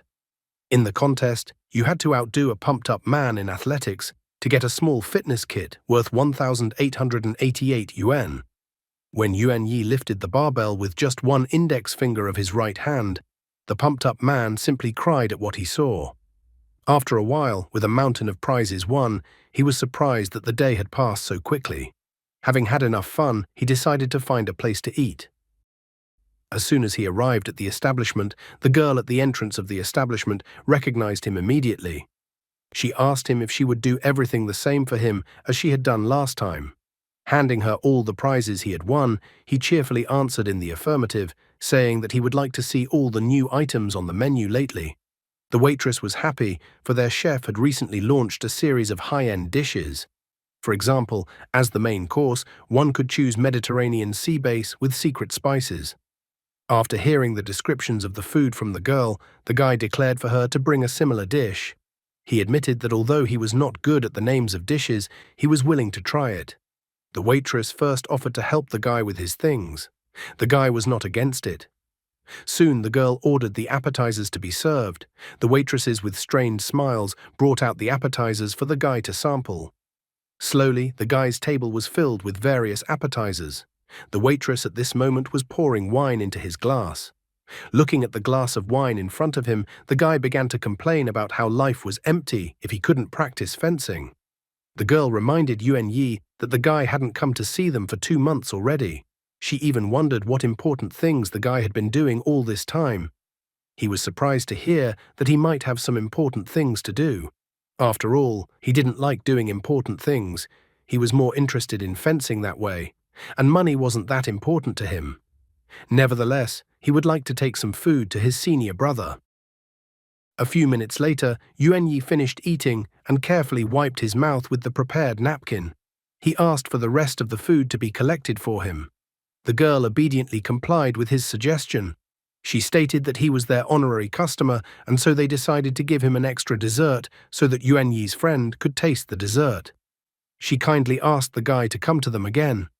Yuan Yi also suddenly asked to add a portion of fruit pancakes, which caused a bewildered look on the girl's face. He didn't stop there, stating that he still needed 3 more kidneys medium rare. He needed all of this because his senior brother was preparing for his diploma defense, and senior brother needed a lot of energy. He also asked for another portion of 9-quart colon, which retained the original flavor, since the man needed to be awake. The girl was a little surprised at such an unexpected request from the guy. Yuan Yi admitted that he had heard that the dish was popular, so he thought that senior brother would like this dish. Soon, Yuan Yi returned to the dormitory. He immediately announced his return and that he had brought some gifts for Yan Wenhan. Yan Wenhan immediately resented why Yuan Yi had returned to the dormitory so late. As soon as he looked at the guy for just a moment, he was immediately surprised. Yuan Yi, with lipstick marks on his neck, asked the guy to stop reading. After all, it was time for a snack. Yan Wenhan was surprised. After all, he had only given the guy 100 yuan, and the guy had so many things with him. Yuan Yi only smiled in response. He thought that senior brother was incredibly kind to him. Besides, he didn't expect that he could buy so many things with 100 yuan. Yan Wenhan understood everything perfectly. He remembered that when the guy begged him to take him along, the guy had told him that he had never left the valley. However, Yan Wenhan increasingly understood perfectly that Yuan Yi had downplayed the meaning of his words, to say the least. He once again self-pityingly and enviously remarked that the guy was just a protagonist. Suddenly, the system alert went off. The system said that the familiarity points with Yuan Yi had been increased by 5. Thus, the familiarity points with Yuan Yi were already 15. However, after looking at the system's description, Yan Wenhan immediately noticed that the system had just removed some of the information about Yuan Yi being the quintessential male protagonist. No sooner had he thought about this information than he noticed a lipstick mark on the guy's neck. Yan Wenhan was simply annihilated that even on the love front, the guy was doing well. However, until this moment, he had yet to see what exactly Yuan Yi had brought him as a gift, and what he wanted to treat him with. After looking at the food that Yuan Yi had brought him, Yan Wenhan was simply furious. After all, he never thought that Yuan Yi would bring him such food and decide to take care of his male health. Poor Yan Wenhan, everyone is constantly humiliating and bullying him, even though he sometimes acts like a total jerk himself. A few days later, after defending his diploma thesis, the guy and his roommate were packing their things. The roommate was wondering Yan Wenhan what he would do next. The guy had heard that Wenhan had received an offer from some enduring company. Yan Wenhan mentioned with sadness in his voice that he needed to go back to work for the company. The guy wondered what Wenhan would do with the pile of luggage that Yuan Yi had brought. In his soul, Yan Wenhan was already ready to cry as he couldn't bear the burden of the protagonist's halo. Soon Yan Wenhan and Yuan Yi arrived at the train station. However, the guy was already starting to get angry since Yu Xin still hadn't arrived at the train station. Also, their train would be leaving soon, so they needed to hurry. Yuan Yi thought that Yu Xin most likely had some urgent business at home, so he suggested that they take the train without her. Yan Wenhan was still worried about the girl since she wasn't answering his calls and messages. Besides, he complained that if they all came together, they should leave together. He felt that the whole situation could be compared to losing a small child. Suddenly, he was surprised himself as he realized that he had turned into a babysitter. The guy knew very well that although the girl had lived in the valley for many years, it was unlikely that she could get lost and not arrive at the train station on time. Yan Wenhan even thought that perhaps it was his own fault. Grasping his head with his right hand, he sadly noticed that he had judged the girl too highly, so he could not have thought that such a situation would happen. Yuan Yi grabbed his hands and with innocent eyes informed him that senior brother was so kind. At this moment, a system alert popped up. The system reported that the familiarity score with Yuan Yi had increased by 5 points, as well as the favor by 0.5. Since Yuan Yi's favor had reached 1, Yuan Yi's skills would now be available to the guy. According to the system, the host could use 20% of Yuan Yi's skills. The system also motivated the guy to work hard to unlock all the Yuan Yi skills. Yan Wenhan was incredibly excited about the system's alert, so now new skills were available to him. Looking at the yawning Yuan Yi, the guy was wondering what kind of incredible strength now awaited him if it was 20% of Yuan Yi's strength. He had already even started to fantasize about him chopping a mountain with a single sweep of his hand. However, what scared him was how much damage he could do with just 20% of the peerless Sword Emperor's strength. The system suggested that the guy try to use Yuan Yi's strength. In order to use a particular person's power, one had to click on the character's avatar. Yan Wenhan refused the system's offer in a panic. Suddenly, Yuan Yi asked him to look in the indicated direction. On the monitor screen at the train station, they saw an unimaginable sight. Yu Xin was informing the world at a press conference that their father needed to recover from his illness. The guys were surprised to see the girl on TV. Yu Qian announced that she would take over all the affairs of their group of companies from this day forward. As the current executive director of Tmall Technology Group, she pledged to handle all major issues. She also announced that her sister Yu Xin, who graduated from Columbia University, would assist her as a special assistant to the chairman. Yan Wenhan was surprised at such a blatant lie about Yu Xin studying at Columbia University. Yuan Yi immediately noticed that Yu Xin didn't look very happy about being appointed to a new position. He even thought that it was as if the girl was being held hostage. The guy remembered how the master had told him about Tmall Technology Group Corporation, that they were part of Spirit Cat Clan. After gathering his courage, Yan Wenhan, a pathetic coward and weakling, decided that they needed to go and figure out what was going on by themselves. He figured that if the girl didn't want to be there, that they would get her out of there along with her tail. Meanwhile, Yu Qian was angry at her younger sister. She didn't understand why her sister wasn't happy and whether her sister thought her position was too low. Yu Qian's patience came to an end, and she continued to yell at her sister as she felt as if her sister wanted to take her position. Yu Xin sadly informed her that this was not what she meant. Yu Qian was eager to find out then what her sister was unhappy about and what she meant. Plus, she reminded her sister once again that they were already hiding her sister's true origin. Yu Xin tried to hold back and could not object to her sister. Yu Qian informed her sister that the position of special assistant to the chairman was actually a gift that her sister could only receive when the old man appeared to be sick and was no longer in his clear mind. Yu Qian thought that the sister should be happy, or rather must be happy with what she was given, or else the sister would have to work as a cleaning lady. Yu Xin gathered her courage and declared that she wanted to see her mom. Yu Qian got angry at the mere thought and began to mock her sister. After all her sister could learn from her mother was how to seduce men and steal other people's husbands. Yu Xin tried to contradict her sister and explain that her mother is not at all what her sister imagines her to be. However, Yu Qian was annoyed that her sister still did not recognize who her mother was. She began to insult Yu Xin, considering her an illegitimate daughter. Yu Qian thought that the fact that she was even talking to Yu Xin and offering anything at all was already a big concession, so she asked not to be disrespectful to her. After exhaling all of her anger, Yu Qian sat down on the chair once again. She asked her sister to treat her mother as if she were dead. Especially in her opinion, Yu Xin had been living perfectly fine without her mother all this time. Yu Xin was angered by the accusations from her sister. She recalled that she left the family after Yu Qian promised that she would protect her mother. The girl saw nothing strange in the fact that she now wished to know how her mother lived and where she was. Yu Qian very much disliked her sister's reply that her sister saw nothing wrong with her request. She reminded her younger sister that if her sister's real origin was revealed, it would damage the family's reputation. In addition, Yu Qian said that she could not guarantee that the clan elders would be merciful to everyone. The elder sister's words slightly shattered Yu Xin's resolve. Yu Qian asked her sister to think hard about everything, and also asked her sister to remember that no matter what her sister thought or who she was in the past, she was now considered her sister. Yu Qian told the sister to remember the main thing, that the sister was studying abroad and therefore rarely appeared in public. She pointed out that their family has a harmonious relationship, so they are not only sisters but also friends. In addition, all of this is also part of Tmall Technology Group's corporate image. After her words, Yu Qian suddenly switched to threatening. She declared that if she saw the unhappy expression on Yu Xin's face again, Yu Xin would find his mother's body in some ditch. Her words easily brought Yu Xin to his knees, which was not surprising.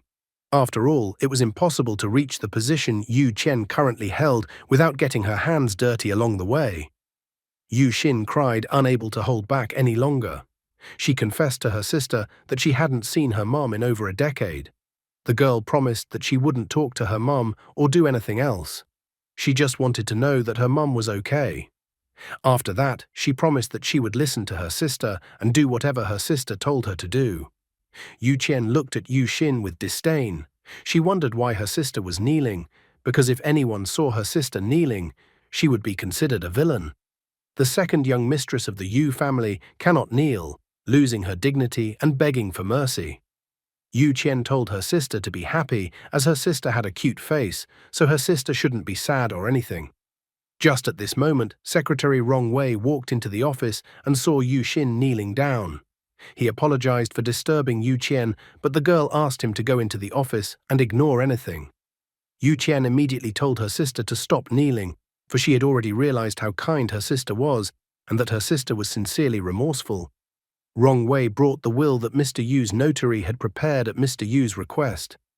Yu Qian immediately began to study the will.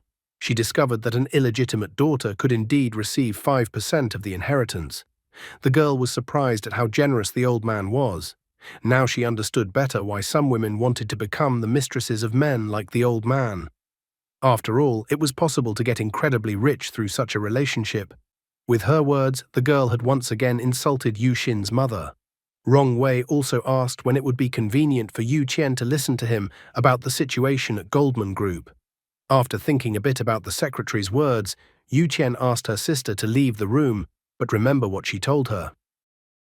The girl walked out of the office and waited. After a while, Rong Wei came out of the office. The girl immediately rushed to him. She asked Rong Wei to take her to her mother. However, Rong Wei said with sadness in his voice that he would like to help her, but he did not have the authority. Besides, no one was allowed to see the madam. Rong Wei walked closer to the girl and asked her to heed his advice. He asked that the girl give up her idea and just live peacefully as the second young mistress of the Yu family. Yu Xin asked him hopefully if he knew how her mom was doing. Rong Wei tensed up after her question. He firmly and clearly stated that he knew nothing about Yu Xin's mother's situation. Rong Wei then said that he already had to go and left Yu Xin. Yu Xin's legs gave out, so she fell to the floor.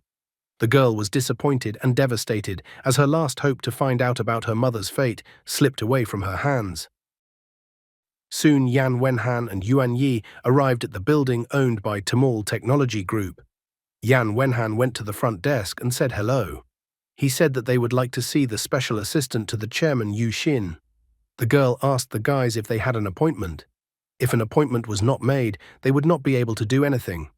Yuan Yi asked to clarify everything with Yu Xin first, and for that, the girl should inform Yu Xin that her friends came.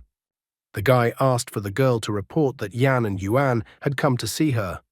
The guy looked at the girl intently, but the girl reported that they couldn't receive them without an appointment. Yuan Yi stopped being patient and more insistently asked the girl to have the girl inform Yu Xin that they were already here. The girl, still with the same smile on her face, asked the guy to make an appointment if he wanted to meet Yu Xin. The words that he should make an appointment with Yu Xin first seemed to pierce his back. The guy started to show aggression even though he was incredibly calm before. He was angry because if they could make an appointment, they wouldn't be coming now without an appointment. In the end, Yuan Yi decided to deal with it the way he knew how and drew his sword. Yan Wenhan immediately ran up to Yuan Yi and asked the guy not to worry so much and put his hand on his hand. He also reminded the guy that they couldn't solve matters with such methods since they weren't in the valley. Yuan Yi looked at senior brother with an incredulous look. He remembered that senior brother had said that he didn't have any abilities, but he could now feel the considerable power that came from senior brother as he tried to restrain him. Suddenly, there was a system alert that Yuan Yi's favor had been increased by 0.1.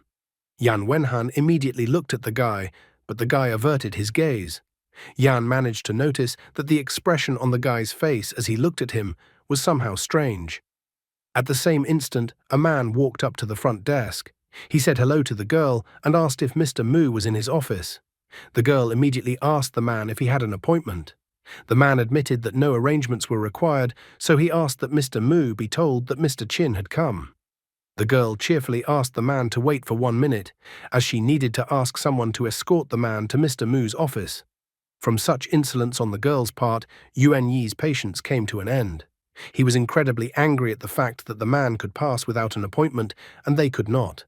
The girl did not hide her intentions in the slightest, stating that if they were going to allow stray dogs into the company building, then they didn't need a front desk person at all.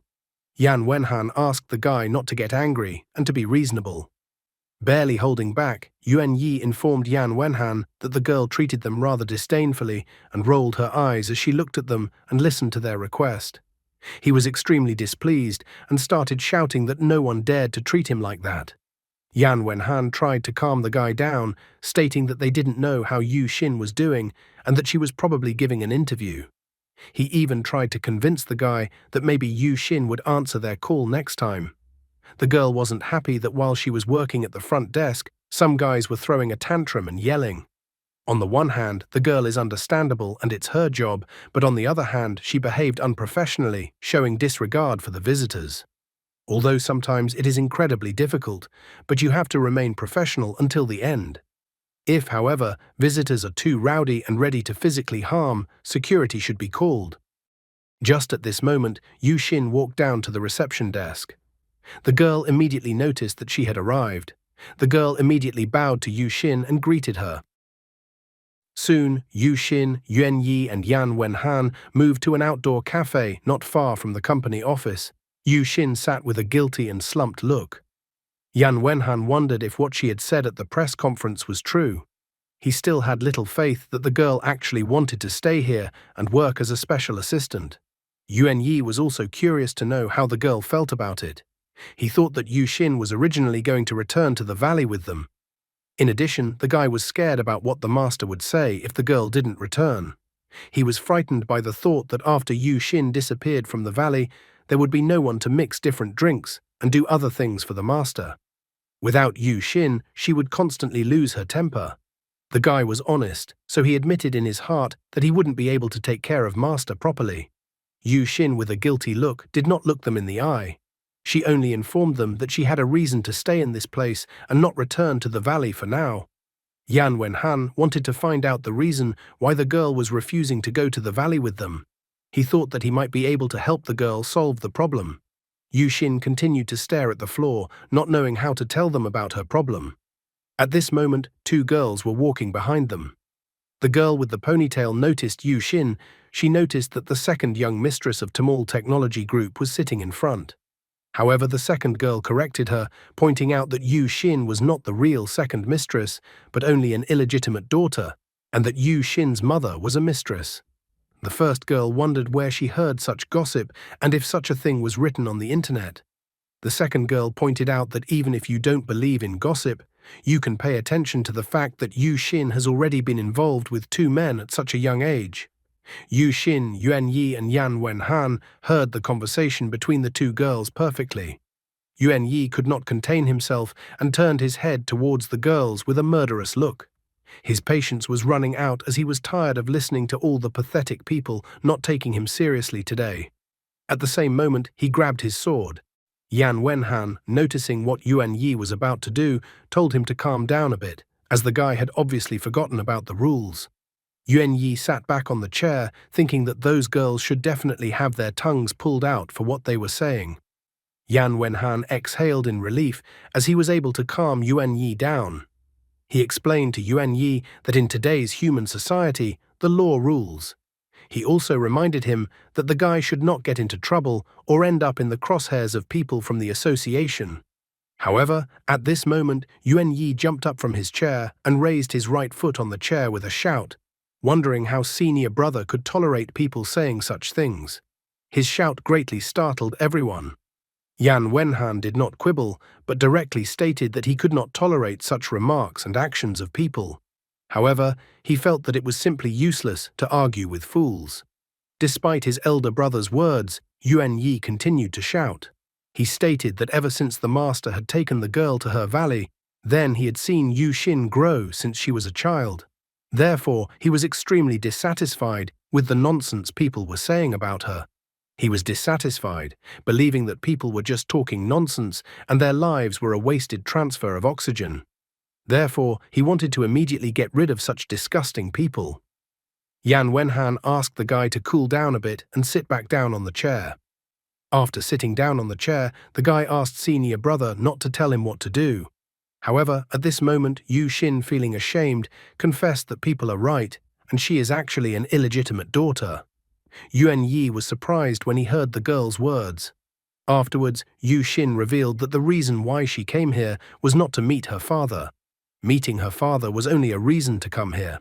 She had felt out of place for quite some time now, fearing that something had happened to her mom. But her family wouldn't tell her where they were keeping her mom. The girl had tears in her eyes when she asked the guys to leave without her, as she wanted to find her mom. So she firmly decided that until she sees her mom, she won't go back. Yan Wenhan abruptly stood up from the table, informing the others that he had to call someone. Yuan Yi only looked at the back of Yan Wenhan, who was talking on the phone. After a while, Yan Wenhan returned to them. He reported that he had called the foreman. The guy told the master that he needed to stay and do something. He didn't even give any specific reasons, but the master let him stay anyway. The girl was a little surprised at how senior brother behaved. With a smile on his face, the guy explained that the master had asked him to take care of Yu Xin. Therefore, the guy decided that he could stay and help Yu Xin find her mom. Noticing the strange movements, he turned his attention to Yuan Yi. The guy was already in full cry, noting that senior brother was such a good person. The girl couldn't hold back her tears either. She had deliberately distanced herself from them so as not to burden them, but senior brother was so kind to her. At this moment, the system notification appeared again. The system notified him that familiarity points with Yuan Yi had increased by 10 points, and favor had increased by 0.5. With a second system notification, the system informed him that familiarity points with Yu Xin had increased by 5. One notification from the system informed him that senior brother was a true knight, always willing to help. The second notification said that senior brother was so trustworthy, so being under his protection was incredibly pleasant. Yan Wenhan was incredibly happy that he was able to boost his points so easily. All he needed to do was to keep going as long as he was able to do anything at all. And when he could get pumped up, get their abilities, then he could fight bosses on his own. He wondered if this manhwa required monster hunting. After clearing his throat, he stated pathetically that since he was their senior brother, he should take care of them. Therefore, no matter what problems they faced, he would do his best to help them, even if it was beyond his power. Yuan Yi and Yu Xin were even more surprised by the guy's words, and he even got all glowing for them after his words. After that, his familiarity points with Yuan Yi increased by 1 point, and his favor increased by 0.1. The guy thought that senior brother was so majestic, like a Buddha watching over everyone from the heavens. His familiarity points with Yu Xin increased by 2 points, and her favorability by 0.5. The girl thought that they were very similar to a real family. Yan Wenhan was so happy, as at this moment he could feel that he was gaining experience. Suddenly, the system's notification popped up again. The guy was a little stressed by the system's comment that the girl was open and active, and that she was eager for a family romance. At this moment, he saw that the favor system with Yu Xin had been activated, so he could now use 20% of Yu Xin's abilities. In the same instant, the guy's body began to be infused with the energy that was bubbling around him. As soon as he raised his head, he noticed that Yuan Yi and Yu Xin were looking at him suspiciously. The guy openly inquired about their faces at the moment. Yu Xin admitted that she didn't know why, but the longer she looked at him, the more she liked him. While the girl said those words, her face suddenly turned red. The guy laughed upon hearing this answer. He thought that his magnificent speech had touched the children who were standing in front of him. Suddenly, Yuan Yi came quite close to him and put his hand on his chest. With a red face, the guy informed that senior brother had a rather broad chest. Yan Wenhan was shocked by Yuan Yi's act, not understanding what had gotten into the guy. In the same instant, the system prompted him that he was passively using Yu Xin's special skill, charm. The system was interested in the guy's impressions, how the guy feels about such use of a passive skill. He clutched his head in horror, realizing that such a dangerous skill made no distinction between the sexes. Some time ago, in the building of Tamal Technology Group Company, Yu Xin was being tortured with the simplest of requests. They called her to make copies of documents, or to take the papers to the shredder and destroy them. The treacherous and pathetic people even asked her to call a courier for them. The girl tried her best to do the duties assigned to her. She was so tired of running and fulfilling requests that she was already out of breath and wanted to catch her breath a little. However, even at such a moment, the man approached her with a request to make him some tea, and for the girl to take this brewed tea to the boss for a meeting, and he noted that this needed to be done urgently. She needed to make more copies of 5 documents, meet the couriers, destroy 7 documents, and brew 8 cups of coffee. She was about to say something against the man's request, but the man immediately tried to make the girl feel guilty. He said that he knew very well that the special assistant worked personally for the chairman, so a small employee like him could not ask for anything. The naive girl fell for his trick. She said that she did not mean anything by it and would do what the man asked her to do. This is how the girl described her situation, although the story was not really long at all. Yan Wenhan must have completely forgotten how he was forced to work, and that he was not paid his salary, since he stated that the girl now needed to work hard and without complaining. He thought that no matter how hard the others made it for the girl, she should follow all their orders. The guy thought that it would be good if they decided that they had the girl under their control, because then they would let their guard down. Then their group would be able to act freely. Confidence appeared in the girl's eyes as she promised to be patient. Taking out the books about work, Yuan Yi said that he understood the girl perfectly, for he had read that in human society, going to work for the first time would definitely face difficulties. Yan Wenhan and Yuan Yi looked at the girl excitedly, promising that they would go through this journey with her. Therefore, the girl was willing to go through this difficult path, but now she was not alone, and she had those she could afford to lean on. In the present tense, Yu Xin remembered this whole situation. Yan Wenhan and Yuan Yi had worked very hard for the past 2 weeks to help her. In addition, they had rented a house nearby. Now they were helping Yu Xin keep an eye on Yu Qian's movements. The landlady was delighted with Yuan Yi. Looking at him with loving eyes, she even refused to charge them rent. The woman asked Yuan Yi to call her if he was free tonight, and then she would help him pass the long night. Yuan Yi was fine with that, assuring the woman that he would call her. Now they had a great position to observe. Yuan Yi assured Yu Xin that Yu Qian would not escape their gaze. However, the girl wondered if others were stressing her out on purpose. All day the workers had been bothering her about nothing, but she tried to hold on to her strength to withstand the pressure.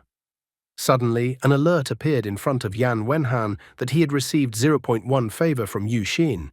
He wondered what he had done at this moment. That favor was suddenly increased. Looking through the handheld telescope, Yuan Yi called out to his senior brother.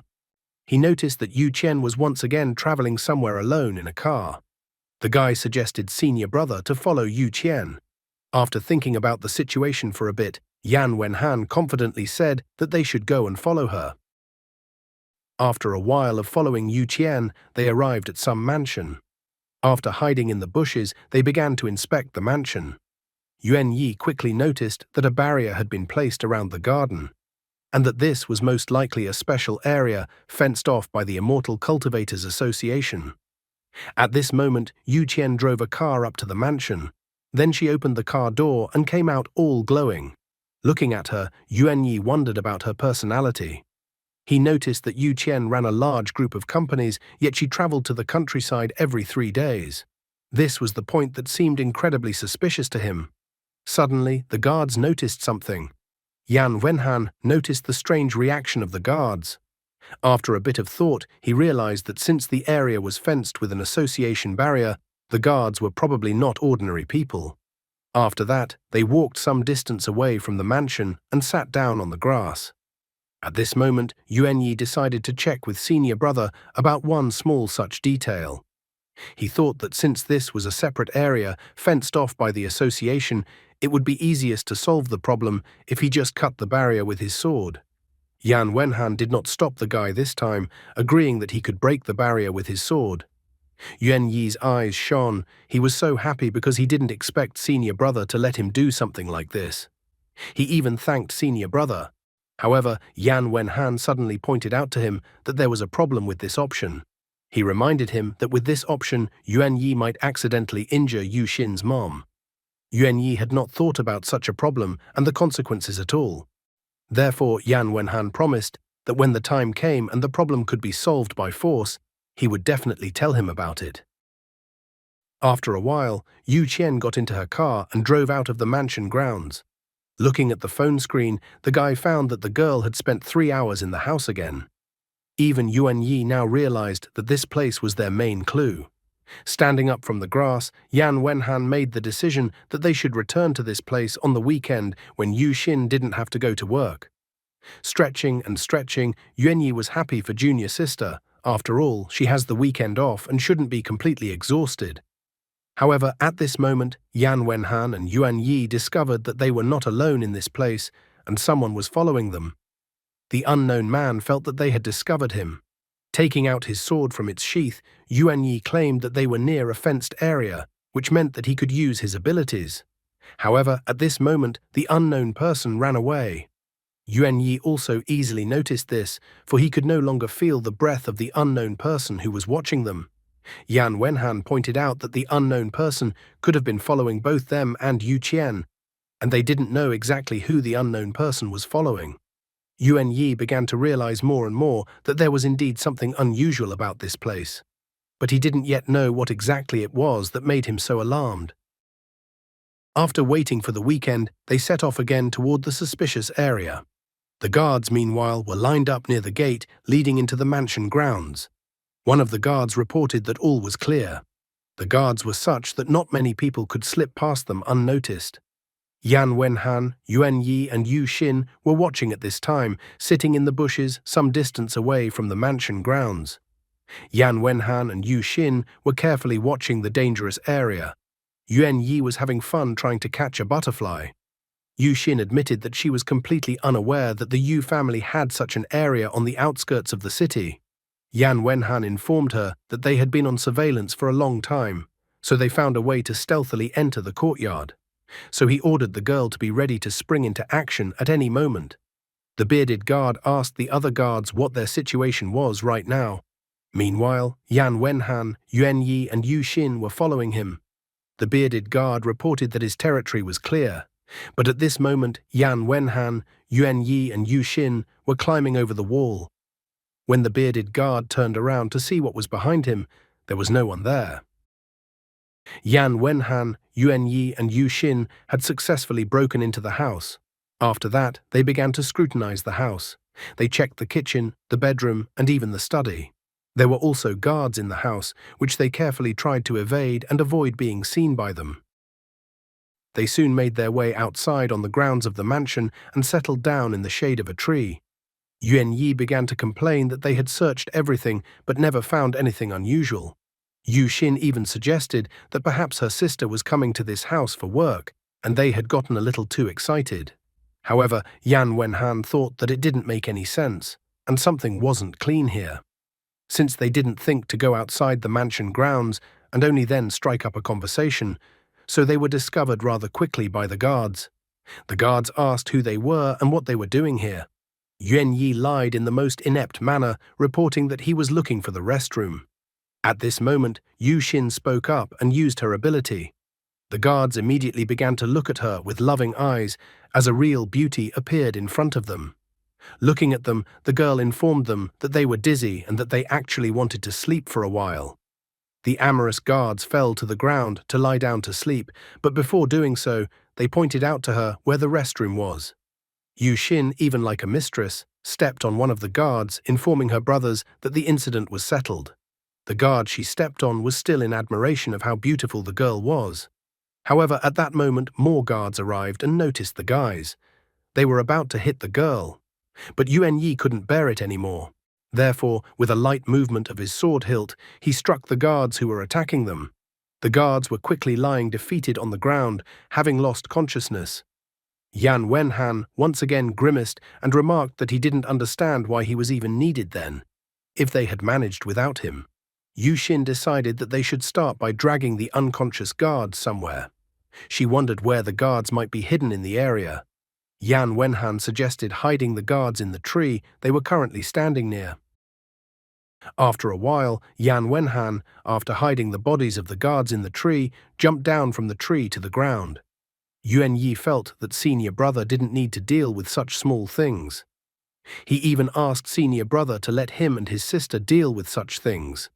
At that time, a joyful Yan Wenhan admitted that he also wanted to feel involved in the common cause. Suddenly, he saw an alert system that informed him that Yuan Yi's favor had been increased by 0.1. Yu Xin's favor had also been increased by 0.1. He continued to be surprised that favor was so easy to increase. Yan Wenhan took out a lot of strong ropes from somewhere and then tied all the guards, and then tied them to the branches of a tree. After that, they finally decided to leave the street and return to the house. While they were looking around to return to the house in peace, Yuan Yi noticed that this place didn't look unusual at all. However, Yan Wenhan thought that if everything looked so ordinary from the outside, it meant that there was some secret passage or room in this place. The first thing he wanted to do was to check the walls and stuff. After all, his intuition was telling him that there was definitely something in this place. At this moment, Yuan Yi told the others that he heard the sound of Yu Qian's car, which meant Yu Qian was approaching the house. After pulling up to the house, Yu Qian got out of the car with the most displeased look possible. She immediately yelled at the remaining guards that they were idiots and failed to notice the absence of a few guards. The guards were shocked as they didn't hear any suspicious noise and didn't see anyone. Yu Qian instantly sounded the alarm, telling all the guards to search the house, checking all the corners. She told them to find the intruders and capture them. The guards obediently went to do her bidding. A guard told another guard to check one side of the house and let the other guard check the other side of the house. Yan Wenhan, Yuan Yi, and Yu Xin at this time were eavesdropping on them from the second floor of the house. Yu Xin didn't understand what they should do in this situation since the guards were searching the whole house and the surrounding area. Yuan Yi once again asked senior brother if he could finally chop up the place with his sword. However, Yan Wenhan asked him to take his time as there was no need for him to do so yet. Yuan Yi immediately heard the footsteps of the guards approaching them. Yu Xin was still panicking, not knowing what they should do. Yan Wenhan tried to calm them down by telling them to stay behind him. He believed that if the calm method didn't work, they would always have time to use violence. Moments later, the guards arrived at the room where Yan Wenhan, Yuan Yi, and Yu Xin were hiding. The guards had an extremely displeased look on their faces. However, they found 3 statues in the room instead of the intruders. The guard was surprised, not realizing if there were always statues in this room. One of the statues seemed incredibly strange to him. It was Yan Wenhan, who was dousing himself in sweat throughout. Yuan Yi and Yu Xin froze like statues in one place, while not making a single sound. Yan Wenhan used 20% of the protagonist's aura and 10% of the charm to use the illusion technique. In the end, the guards checked the room and found no one. The guards assumed that the intruders had escaped through the southern wall. After that, a visibly tired Yan Wenhan deactivated the charm skill and deactivated the protagonist's aura. He was very tired, not understanding why this should count as a new technique. Yuan Yi was delighted, realizing why Yan Wenhan was considered senior brother. He even thought that the fellow master of tricks and illusions was the real pride of the indestructible valley. Yu Xin was also thrilled that she now had a reliable senior brother. The guy was surprised at how much they praised him. But would he be able to fool Yu Qian if she personally decided to check out the room? Would his cheap tricks work on her? Soon the guards came running to Yu Qian and reported to her that no intruders had been found in Section 1. In Section 2, they also didn't find any intruders. The same situation was in Section 3 and Section 4, so they thought that the intruders had already just escaped. Yu Qian didn't seem to have much confidence in her guards, so she decided to go in and check it out herself, so she could rub the guards' noses in their incompetence. After a while, they approached the room where Yan Wenhan, Yuan Yi, and Yu Xin were hiding. She asked the guards if they had checked this room. Glancing at the guards, she stated that she had perfectly seen them leave after a couple of seconds from that room. The girl was annoyed that it looked like the guards were trying to slack off. The bald guard standing behind her tried to convince her in a trembling voice that it wasn't like that at all. Yu Xian stared on the other side of the door at the room. Yan Wenhan, Yuan Yi, and Yu Xin felt her presence on the other side of the door. Yu Xin understood that they would not be able to escape this time. Yan Wenhan also understood very well that Yu Qian's instincts were too sharp. After all, she was not an ordinary person. Therefore, the guy highly doubted that his pathetic technique would be able to fool her. However, Yuan Yi was surprisingly calm and even happy, because the moment when he would be able to use his sword had finally arrived. Yu Qian decided to check out the given room herself. She pulled the handle and started to open the door. However, it was only when she opened the door slightly that she suddenly received a call on her phone. It was as if Yu Wanning felt that now was the right time for her to call. Looking at her phone, Yu Qian couldn't understand why she was suddenly being called by Yu Wanning. She covered the door back and answered the call. Yan Wenhan, Yuan Yi, and Yu Xin immediately exhaled in relief that they had not been exposed yet. After answering the call, Yu Qian wondered why Auntie suddenly decided to call her. Yu Wanning seemed to have arrived in the city as well, as she was sipping tea or coffee while sitting at an outdoor cafe. She reported that she had seen the news. Yu Wanning clearly pointed out to Yu Qian that Yu Xin is a disciple of the indestructible valley. Therefore, she didn't understand why it was her disciple who should suddenly work for Tmall Technology Group. Yu Qian's face was covered in cold sweat as she tried to come up with any excuse in a hurry. Suddenly, she announced that it was all because of the assassination attempts on their father. The girl, in a sad voice, began to complain that all this was happening because her father was seriously injured. Yu Qian clearly chose the wrong target because she couldn't be led away by such sob stories. After all, Yu Wanning is a real manipulator who lures people to the valley to work and then doesn't pay their salary. She asked if it was because Yu Tiangang was injured that Yu Qian sent her disciple to work in the company and do small errands. Yu Qian bit her lip in annoyance, realizing that Auntie knew everything. She even blamed her sister in her mind for complaining to her aunt. Yu Wanning asked Yu Qian with seriousness in her voice if she knew what Yu Xin meant to her. The guards all averted their eyes in embarrassment, unwilling to watch their mistress being told off like a little girl. After a slight hesitation, Yu Qian replied that Yu Xin is Auntie's personal disciple. Already with a clearly angry expression on her face, Yu Wanning menacingly asked the girl if she remembered what her personal disciple status was. Cold sweat increasingly covered Yu Qian's face, and she stammered her words, unable to say the words her aunt expected her to say. Then Yu Wanning had already told her to say what was expected of her. A frustrated Yu Qian still informed her that a personal disciple was as good as anyone and higher in status than anyone else. Yu Wanning told her that she was in the city right now, so she would like her student to keep her company. Yu Qian couldn't object to her decision, so she obediently agreed with her. Immediately afterward, Yu Wanning hung up the phone while Yu Qian was incredibly upset. Looking at her phone, she couldn't believe that Yu Wanning had come here just for Yu Qian's sake. She was jealous that Yu Wanning cared for Yu Xin so much. Yu Qian was full of anger and insulted her sister in every way possible.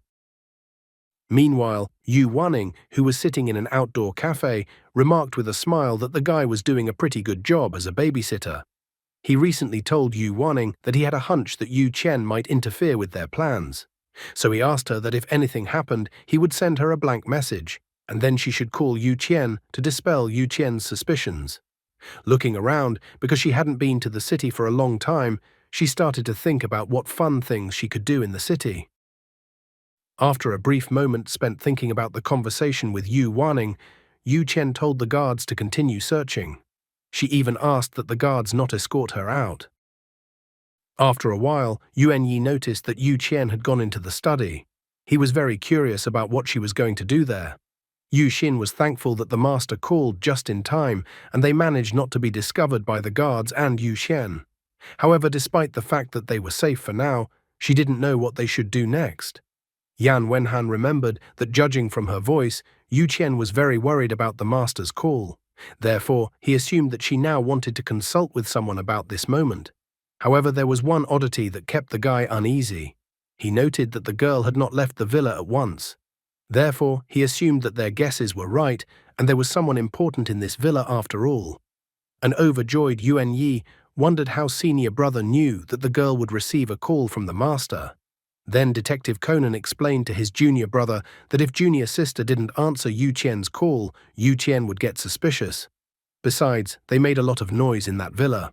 He also reminded him that Yu Qian was the princess of the Cat Spirit clan, so her sensitivity was much higher than that of ordinary people. Therefore, Yan Wenhan admitted that he had asked the master to call Yu Qian on the phone at the right moment to distract her and remove their suspicions. Yuan Yi and Yu Xin couldn't stop admiring their senior brother, who was so cool and unattainable and was in the spotlight. Yu Xin once again confessed that senior brother was amazing. At this moment, a notification appeared in the system that the familiarity points with the guy had been increased by 1. The favor with Yuan Yi had been increased by 0.1. Familiarity points with Yu Xin had increased by 2.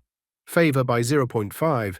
Proud and with a long nose like Pinocchio, Yan Wenhan continued to hear from them how brave and brilliant he was, as well as how much they respected him. After listening to the thankful speeches from his brother and sister, Yan Wenhan reflected, noting that the master seemed to have somehow covered for them in front of Yu Qian, but seemed to have said something else to the girl. The guy reminded them that Yu Qian is the current head of the Tamol Technology Group, and also the princess of the Spirit Cat clan, but here was her reaction to the call from the master was quite nervous. However, Yuan Yi whispered to him that he did not yet know how incredible the master really was. The slightly surprised guy wished to hear a little more information about the master. Yu Xin then approached him as close as possible and asked him if he had heard the legend of the master. But the guy hadn't heard anything about it at all. Yuan Yi asked senior brother what they should do next and whether they would wait for the girl to leave the villa.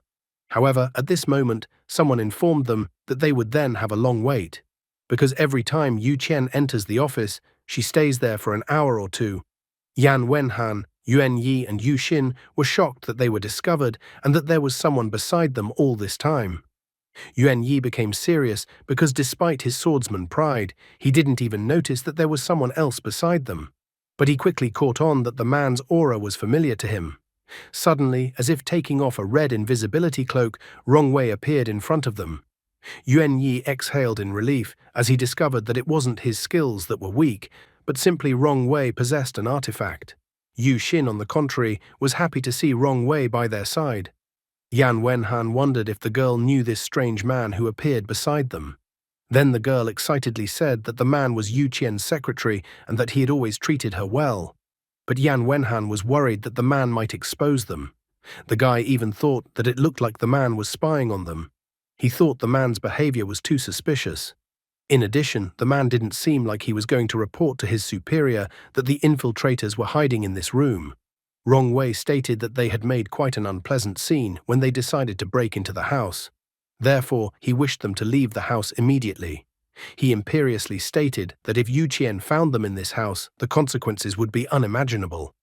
Despite his imperious tone of voice, Yu Xin noticed that the study was now quiet and she couldn't feel her sister's aura at all. After hearing her words, Yuan Yi decided to verify this information. He soon confirmed that the girl had entered the study and did not come out, but nevertheless he did not feel the girl was still in the study at all. Yan Wenhan then thunderously announced that there was clearly something hidden in the study, and that when Yu Qian left the villa, they would definitely search the study. However, Rong Wei thought otherwise, declaring that this was an incredibly stupid idea. He once again demanded that they leave the villa immediately. However, the guy cheekily decided to inquire as to why Rong Wei was here hiding by himself. He figured that the man was here for the same reason as them. After a while, Yu Qian finally left the study and then walked out of the house and got into her car. After that, the villa gate opened and Yu Qian left the villa in her car. Yu Qian's appearance at this was as displeased as possible. Yuan Yi noted that Yu Qian's aura suddenly appeared in the study and then the girl left the house. Looking at his phone, the guy determined that after exactly 1 hour and 36 minutes, the girl left the study and left. Since Yu Qian had left the villa, the guy couldn't wait to head to her office. However, Rong Wei continued to discourage the guy and the others, saying that they should hear his advice. However, Yu Xin was willing to disobey Rong Wei's advice because she really wanted to find her mum, and was willing to go to any lengths to do so. She looked pleadingly at Rong Wei, asking him to turn a blind eye to this act if he wasn't going to tell Yu Qian about them. Finally exhaling and holding his hand to his head as if he was experiencing a headache, Rong Wei decided to go with them so he wouldn't let them go alone. What kind of skeletons does Yu Xian, a poor girl who has only experienced hardship and been mentally scarred since childhood, keep in her office? After a while, Rong Wei, Yu Xin, Yan Wenhan, and Yuan Yi arrived at Yu Qian's office. Yan Wenhan asked the man if he had penetrated the place before. After all, the man has the ability to become invisible. However, Rong Wei parried, noting that the guy must have heard this proverb. If you scare the snake, you spoil the whole plan. The guy, of course, didn't believe him. The man stood in the middle of the room with a sad look, while everyone else looked around every corner of the room. He confessed that he had only recently been able to get his hands on a cloak that could make a person invisible. Looking at the guy, he arrogantly stated that the invisibility cloak doesn't work on everyone, and then pointed at Yan Wenhan, saying that he seemed to be thinking of something bad. At this moment, Yuan Yi found something suspicious on the wall, which caught his attention. He called out to senior brother, informing him that he had found some kind of mechanism. The guy asked the girl to try to activate the hidden mechanism on the wall. Approaching the wall, the girl pressed a button as if she wanted to start her PC. The wall changed instantly, forming a portal the size of a door. There was a breeze coming from the portal, which gave a cinematic atmosphere. The guy rejoiced as his guess turned out to be correct, and the button reacted by sensing the affinity coming from Yu Xin. Rong Wei was still extremely dissatisfied with their actions. After thinking about the situation for a while, the entire group headed into the portal. Rong Wei was no exception and walked through the door with everyone else. Entering through the door, Yan Wenhan asked Yu Xin and Yuan Yi to behave as carefully as possible and conceal their auras. Looking at Rong Wei's back, he began to wonder what the man was doing. The guy knew that Rong Wei was the Yu family's chain dog who was loyal to the family to the core.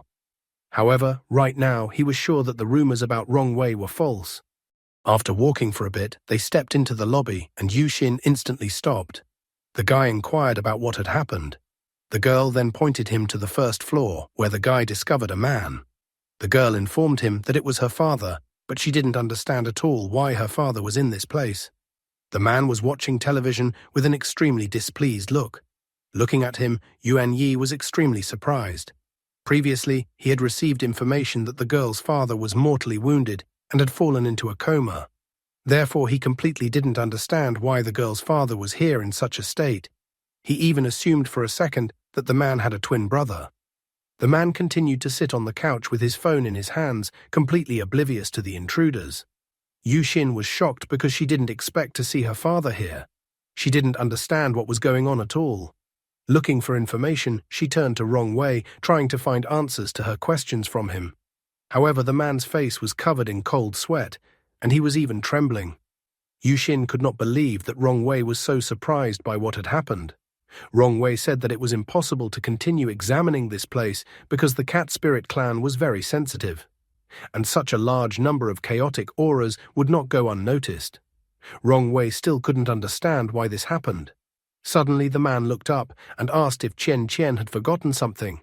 However, the entire group had already returned to the portal. Rong Wei commanded them to run away as soon as possible. Once they returned to the villa and then left the villa grounds, Yu Xin demanded answers from Rong Wei. She wondered which side the man was on. Rong Wei felt that the less Yu Xin knew, the safer it was for her. Yu Xin was not going to back down now. She menacingly inquired if the man knew where her mother was. She remembered that the man had shown up outside the house, which meant he was secretly investigating. Rong Wei admitted that he had a few clues, but those clues were not enough to determine Madame's exact whereabouts. And regarding what happened today, Rong Wei stated that he will act as if nothing happened. He also advised the girl to return to the valley as soon as possible. The man shared that things have gotten more complicated now. If the girl was involved in what was happening, she would surely get hurt. Yu Xin was confused, for she was extremely reluctant to stop searching for her mother right now when she was so close to locating her. Suddenly, Rong Wei asked everyone to be quiet as he needed to take a call. It was Madame Tang calling him. After answering the call, he said that he understood the whole situation and would be there soon. Yu Xin still couldn't find the right words. Rong Wei said that Madame Tang wanted to discuss the business plan with him, so he had to go. Rong Wei's face visibly softened when he said that he no longer hoped that he would be able to see Yu Xin again. In addition, he noted that the girl's eyes were just like Madame's, Glancing at Yan Wenhan, he stated that he had heard Yu Xin call him senior brother. After that, he announced that he was entrusting the girl into the guy's hands and asked that the guy take care of the girl. Yan stepped forward, blocking Yu Xin with himself. He promised the man that he would definitely take care of Yu Xin. Hearing his words, Rong Wei only smirked and then informed him that he had to go. After that, the man disappeared like a ninja before their eyes. Looking at Yu Xin, the guy smilingly promised that whatever decision the girl made, he would definitely support her. The girl was so happy to hear such words from her senior brother. At this moment, her face changed and she became formidable, saying that she was going to the hospital right away. After a while, Rong Wei arrived at the main house. Upon arriving at the house, he immediately passed where Madam and Miss were having dinner. Madam Tang inquired how long the man had been serving the Yu family. Rong Wei calmly said that he had been in the company for many years, and even longer he had been serving as Mrs. Assistant, so he couldn't give an exact time. Yu Qian tried to point out to her mother that this was a difficult question for Rong Wei, as good people don't memorize such dates unless they count days lived in misfortune. Rong Wei's face tensed slightly from their conversation. Madam Tang immediately announced that the person the man should kill this time was special. With a piercing glance at him, she inquired if she could trust him. Rong Wei calmly pointed out that he had never failed in his assignments. Yu Qian then took out the man's dossier from the envelope and revealed that his name was Murong Tianlang. There was a picture of Rong Wei on the dossier, so the man's face was covered in cold sweat. Meanwhile, at the Timul Technology Group Hospital, Yu Xin, Yan Wenhan, and Yuan Yi were trying to sneak past the nurses passing by to stealthily sneak into the room they needed. Yuan Yi crouched down and reported that the perimeter was clear. Yan even thought that the guy looked like a special forces officer. When they arrived at the right room, they looked through the glass at the man who was lying on the bed. Looking at him, the girl did not understand at all why this was happening. Yan Wenhan first tried to find out if the girl's father had a twin brother. However, the girl had never heard of her father having a twin brother. Yuan Yi noticed that the hospital was not in a closed area, so they could not carelessly use their powers. Suddenly, he felt that someone was approaching them. Therefore, he felt that they should retreat for now. Soon, at the temporary base of the opponents of the Timul Technology Group, Yu Xin, Yan Wenhan, and Yuan Yi gathered to discuss everything that happened to them yesterday. Yuan Yi pointed out that Yu Tiangang in the hospital actually looked seriously ill, just like the news report said. But then there was the question of who was in the secret hideout then. They heard the man calling the girl Qian, so he was definitely close to Yu Qian. After listening to this thesis, Yan Wenhan came to the conclusion that it could be Huang Xilang. Yuan Yi had absolutely no idea what senior brother was talking about, or who Huang Xilang was. The guy was surprised that Yuan Yi had never heard of him. Eventually, the guy clarified that Huang Xilang is a person who finds twins for distraction. These twins serve as bait and prevent the assassins from getting to the real target. After thinking about it for a bit, Yuan Yi felt that this was quite similar to the truth. Yan turned to his junior sister and asked if she could determine who her real father was out of the two men they had seen today. However, Yuan Yi intervened, informing senior brother that the girl had left home when she was very young. Therefore, he felt that she was unlikely to know Yu Tiangang as well as he did. But Yan smilingly admitted that he had already gotten to know him well during this time, a lover of playing games and taking walks. Despite Yuan Yi's words, the girl emotionally blurted out that she would recognize her father even if he turned to ashes. She angrily admitted that she wanted to personally finish him off after all. If she made a mistake in her actions, however, her father would get off too easily. Yu Xin also recognized that the man in the hospital not only looked like her father, but he had almost the same aura as her father. She sensed a bloodline aura in the man, and that this aura was very similar to the one she had sensed in the secret hideout. Therefore, the girl felt that there was more than just her father's doppelganger involved here. Yan Wenhan pondered over her words, trying to understand what had even happened. The girl noted that the man in the hospital was hooked up to tubes and an oxygen mask, so it was hard for her to say exactly what was going on here. Yu Xin ended up offering to take a closer look at the man in the hospital. Meanwhile, Madame Tang and Yu Qian continued their conversation with Rong Wei. The girl asked him to think hard about her proposal. Yu Qian thought that the agreement would benefit both families without any disadvantages. After that, Madame Tang told Tianlang to sit down and have tea with them. The woman believed that demons and humans could coexist peacefully, so she thought that the internal feud between demons was of no use to anyone. Looking at the agreement, Rong Wei, now known as Murong Tianlang, thought about the proposal. They could have struck first, but instead they were offering him peace, so the man didn't understand what he should do in such a situation. Madame Tang reminded him that the man had been with them for over 20 years, and that to her he was not a member of the Tianlang dog clan, and they were not members of the cat spirit clan, but members of the Tamil technology group. She didn't know Murong Tianlang's real goals, but he had done a lot of good for the company and had never done any harm. However, the man did not make a decision immediately, but admitted that he needed to think about this decision. What will Murong Tianlang do, and also how will Yu Xin, Yan Wenhan and Yuan Yi act? And how soon will they be caught?